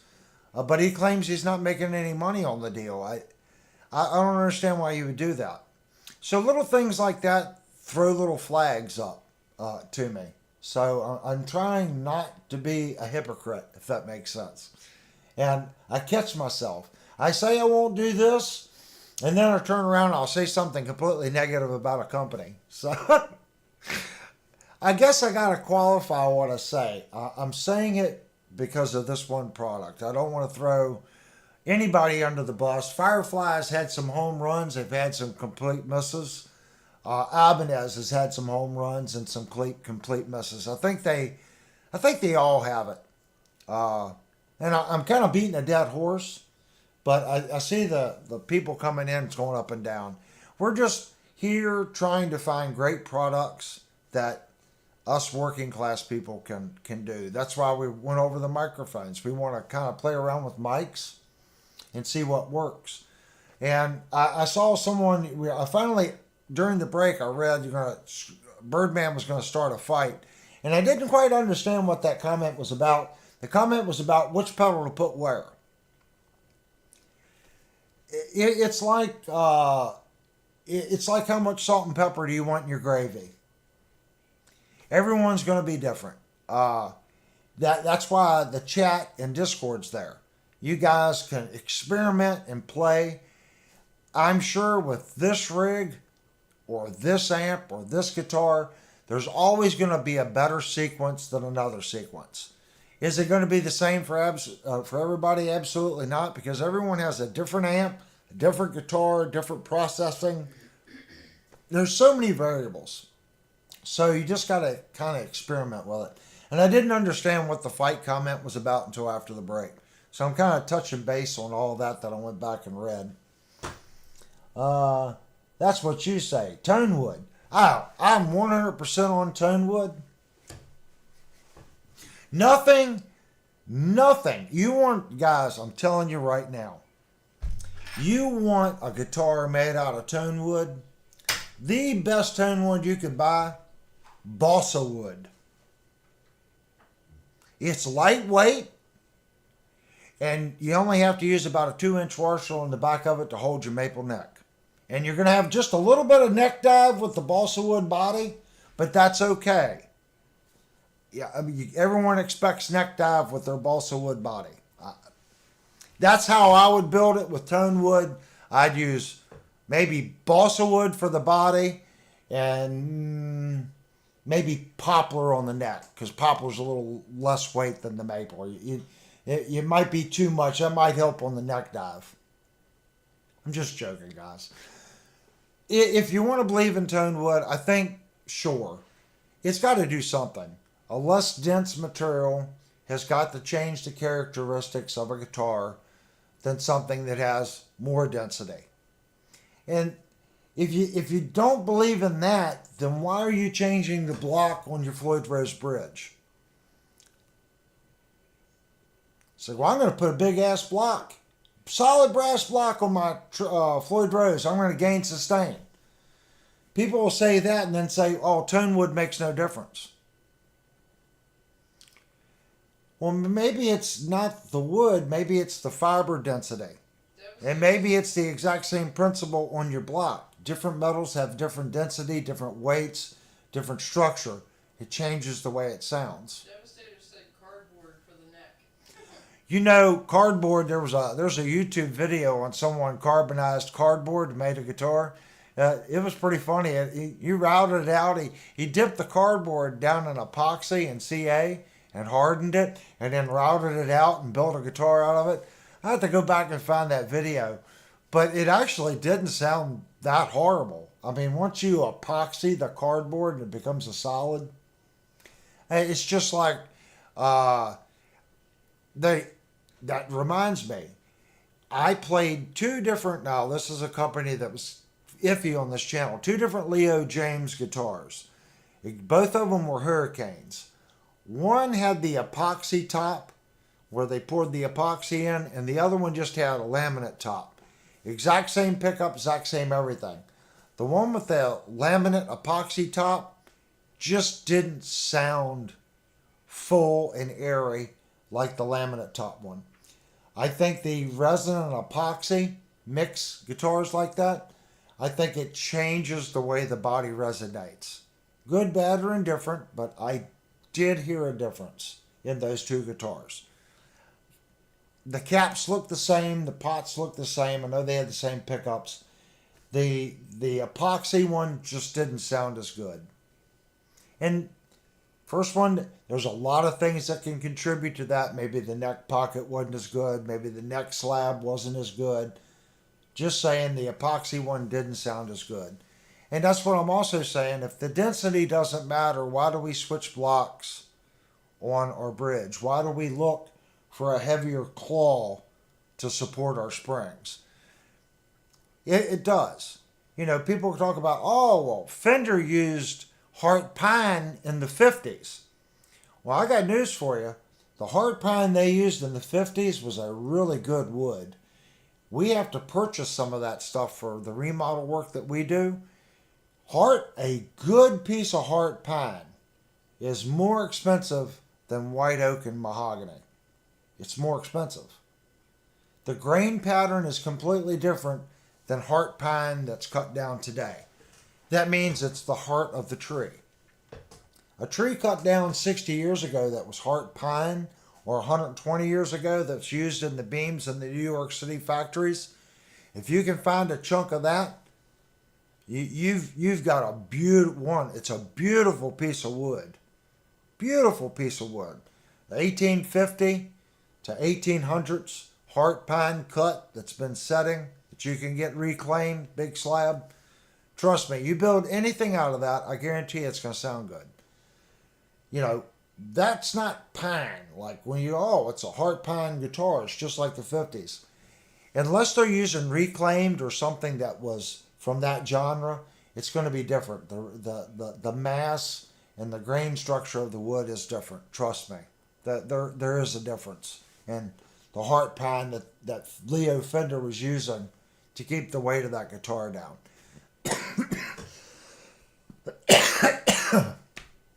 Should have hit the cough button. I've been talking a lot. Let me get a drink.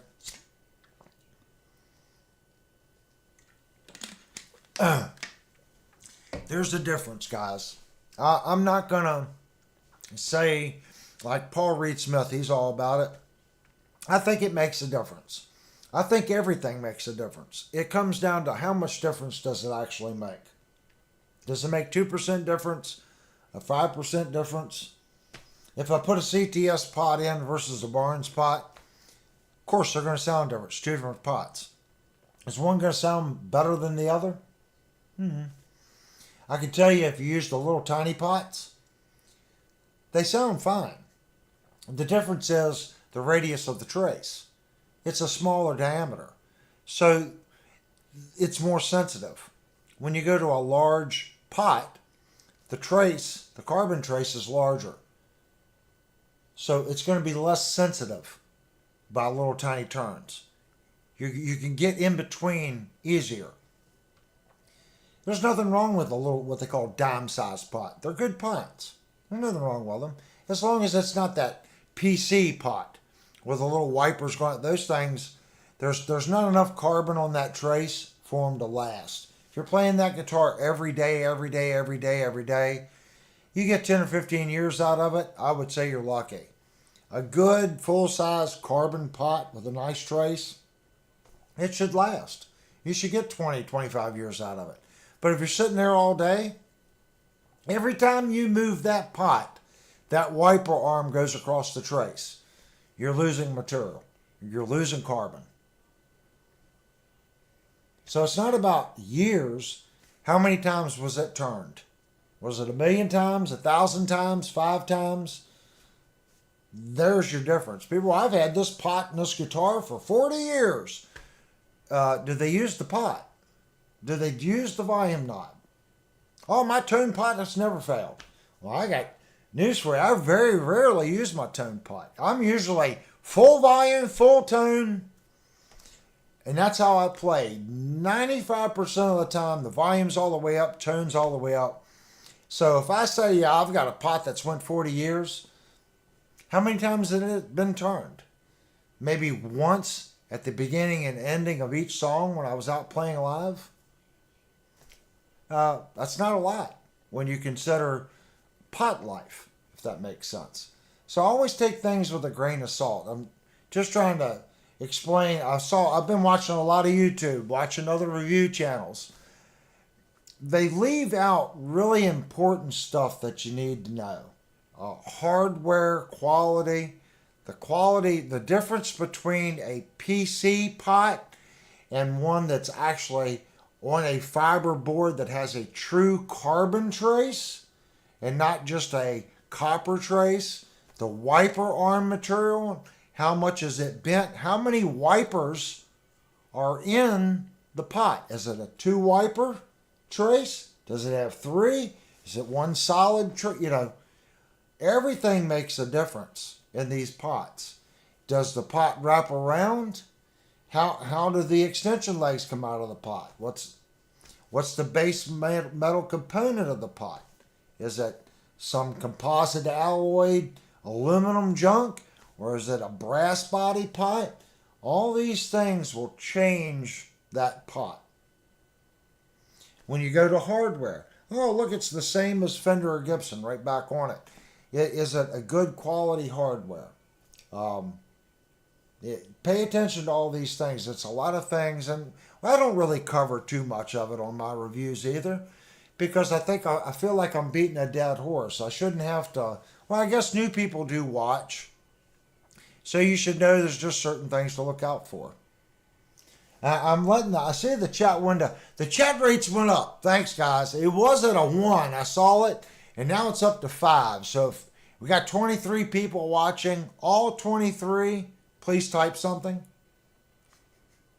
There's people I work with that watch this stream, and I need them. I want to see what their YouTube name is. I know they watch. Someone said, I come into your stream and watched you. That's pretty funny. So I'm curious to see some of the people that I work with come in and actually post one day. It's going to be funny. They're probably going to throw me under the bus, if that makes sense. Well, there has to be some reason so many be on and doing something devastating. Hey, I agree with that, Pedagore.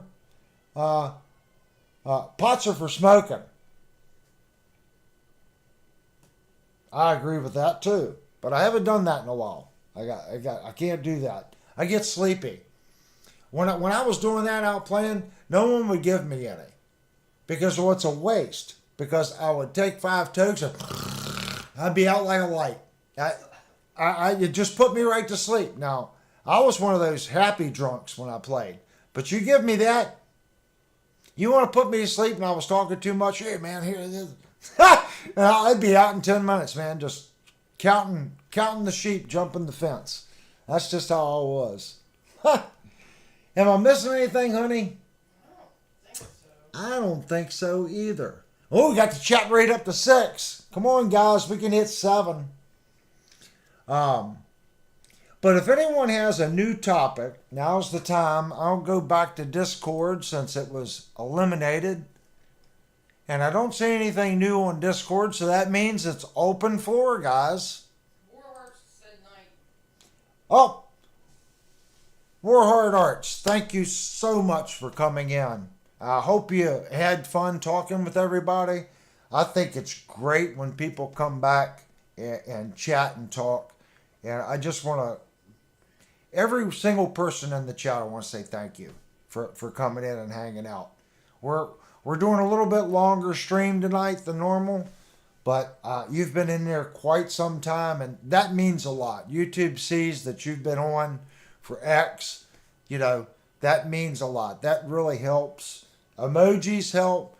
Time that you're in the stream helps. All these things help YouTube push it out to other people. So thank you so much for coming in, talking, chatting, and that's what it's about. Steven just came in. Ooh, Steven, he come in late. Running super late. Normally, Steven, we would see, what time is it? 11:35. Yeah, I think the stream would normally be over by now. So Steven caught a break. We're still on. This is one of those 3 break nights, Steven. We've had 3 breaks tonight. Ha! Gotta jet out myself. All right, Searching for Tone. Thank you so much, man. Ha! Oh yeah, jet out. Guys, I can't explain how it makes me feel when I see people come in, especially like Searching for Tone. He has a successful YouTube channel. For him to come in and chill out in here with us, that's just freaking awesome, in my opinion. And we don't have to see eye to eye. That's the point in this channel. If everyone had the same thought, it'd be a real boring night. We all have opinions and different thoughts and different likes. Mikey said Starlink launch here in 10 minutes. What is it? Elon Musk, he's going to launch his Starlink in 10 minutes where Mikey's at. Oh, Starlink. I'm not on Starlink. I have RG58 cable coming in the house. I got Teleco or Adelphia, whatever you want to call them. Xfinity. That's right. It's no longer, what did I say, Adelphia? Well, yeah, that's what it was. I guess I'm showing my age. Then it went, whatever. You have to rewind, figure out what I said. You said Adelphia. Adelphia. That's right. It was Adelphia, then it became Xfinity. So it's all hard. We tried the fiber optic thing, guys, at Glow Fiber, and the fiber optic just didn't really cut it for us. We had the mid-grade fiber optic, and we're on the cheapest RG58 that you can buy, and it's still better than the fiber optic we had. So in this area, fiber optic's still not too good. We're still old school on it.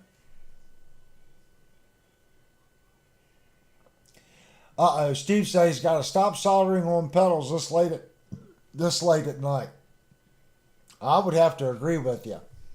A little late to be working on pedals. Are you still changing your power plugs? I think I saw a comment in Discord that you were going through changing all your power ports or something on your pedals. I think I remember reading something about that. I'm going to help my new guitar friend set up his guitars. Next week, I hope. Which guitars does he have, Birdman? He said new guitars. I like new guitars. Where am I? California or Florida? I don't know. I didn't even hear anything about the new Starlink satellite going up. It's the rocket launch. Yeah. Well, it's Starlink. They must be putting another Starlink satellite up. Not too sure on that one. All right, guys. We've been on for 3 hours and 40 minutes. So, since we're kind of losing people and they're doing the Starlink thing, I'd say we had a pretty good stream. Didn't really play too much tonight. I wanted to try something new tonight. Kind of go over some questions. If you want to join the live stream, imagine a split screen. You're going to be on one side. I'm going to be on the other. and people will hear you talk. Go to the Discord, say, I would like to be on the live, and maybe we can work out a show. It's got to be something that the community wants to do. If you know someone, either at a music store or someone that works at a guitar plant, anything music oriented, reach out to them, see if they want to come on the show. I am going to speak with Johnny Bean from Johnny Bean TV.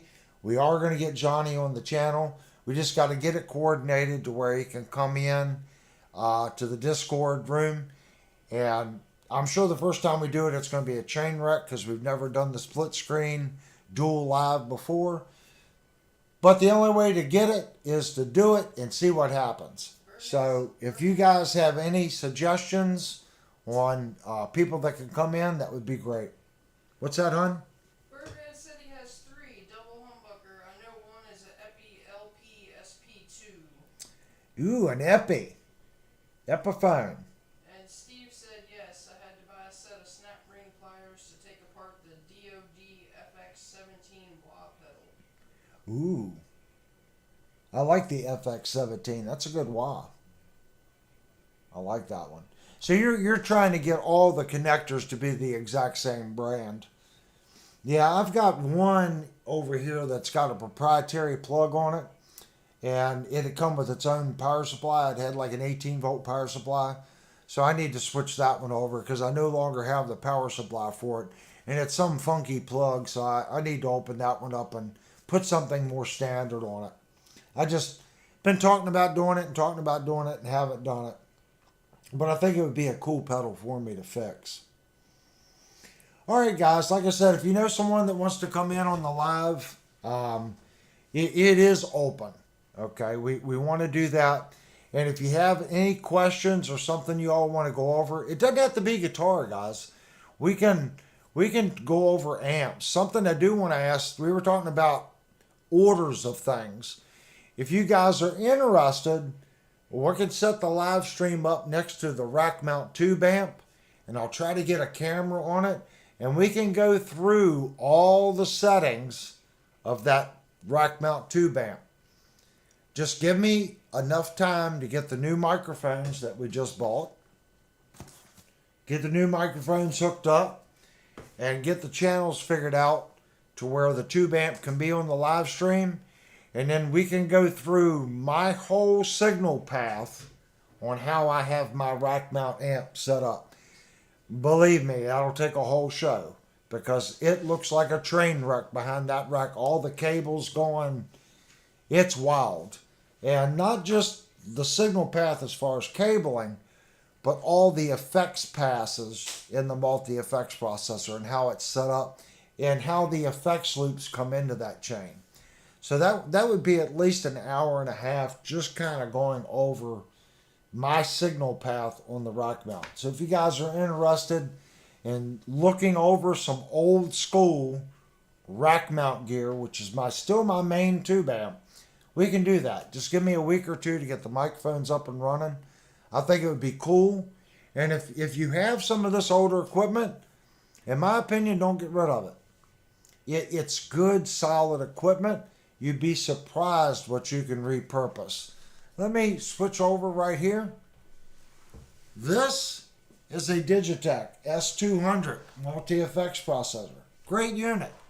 Compressor limiter, 262. This was the budget unit. Stereo, good unit. 286S. We are using that right now. You can see the de-essers coming on. There's nothing wrong with this equipment. Is it a plug-in? No, but I already have this equipment, and we're using the equipment, and it works. We've added microphones. We're trying to make it better. But I'm not using state-of-the-art stuff here, guys. If you have this old stuff, you can repurpose a lot of things, and make it work on your guitar. A lot of my rack-mounted stuff isn't, technically, like over here, that's not just all PA stuff. You can use that stuff on your guitar too. If you're into floor pedals, that's fine. All I'm saying is your older gear, you can repurpose a lot of the stuff, guys. We don't have to reinvent the wheel. We're here to share ideas, if that makes sense. And any idea that you guys have that'll help my sound or help the stream, I need you guys to post. We want to get better. I think we're getting more viewership each week. So hopefully the audio was better tonight. I am going to go back and listen to the stream. We're trying to get the audio quality better. After we get that, we'll upgrade some cameras and some lighting. Baby steps. I want the channel to grow, and I want the community to grow, and Discord to grow. So anyway, we're going to do our 5-minute ending window. And again, guys, I can't thank you enough for coming and hanging out. It means the world to me. I can't. I still don't believe that the live streams have taken over and done as well as they do. I think we got a good thing going on here. And I saw a comment in the Discord that, having a place to go, any night of the week and have fun and talk about guitars. I agree with you. Just the Discord's a great thing. But just keep in mind, YouTube is how we reach more people for Discord. So comments and hit the like button, hit the subscribe button, and put some comments in this video. That way it pushes out for other people. When the chat comes up, they're going to see, oh, look, they're talking about the Discord. I'm going to click on it. It might be 6 months down the road, guys. Someone clicks on this video. The more comments down below, the more YouTube's going to push it. We have to think about people later on coming in and watching it. It usually takes YouTube a whole day now for the comment section to come up. That is crazy. But I've noticed it's taking about a day for the comments to come up where you can actually read the comments and not just listening to me. Because without the comments section, no one knows what's going on. It's really hard to watch the stream without the comment section to the right. All right, we're going to do our 5 minutes chat. I probably won't be on Discord tonight, guys, but I will be on tomorrow. Remember, questions go in the question room, and the free giveaway, you know where to go. Discord, opt-in room, Fender Player 1 series. And that's about it, guys. Thank you so much.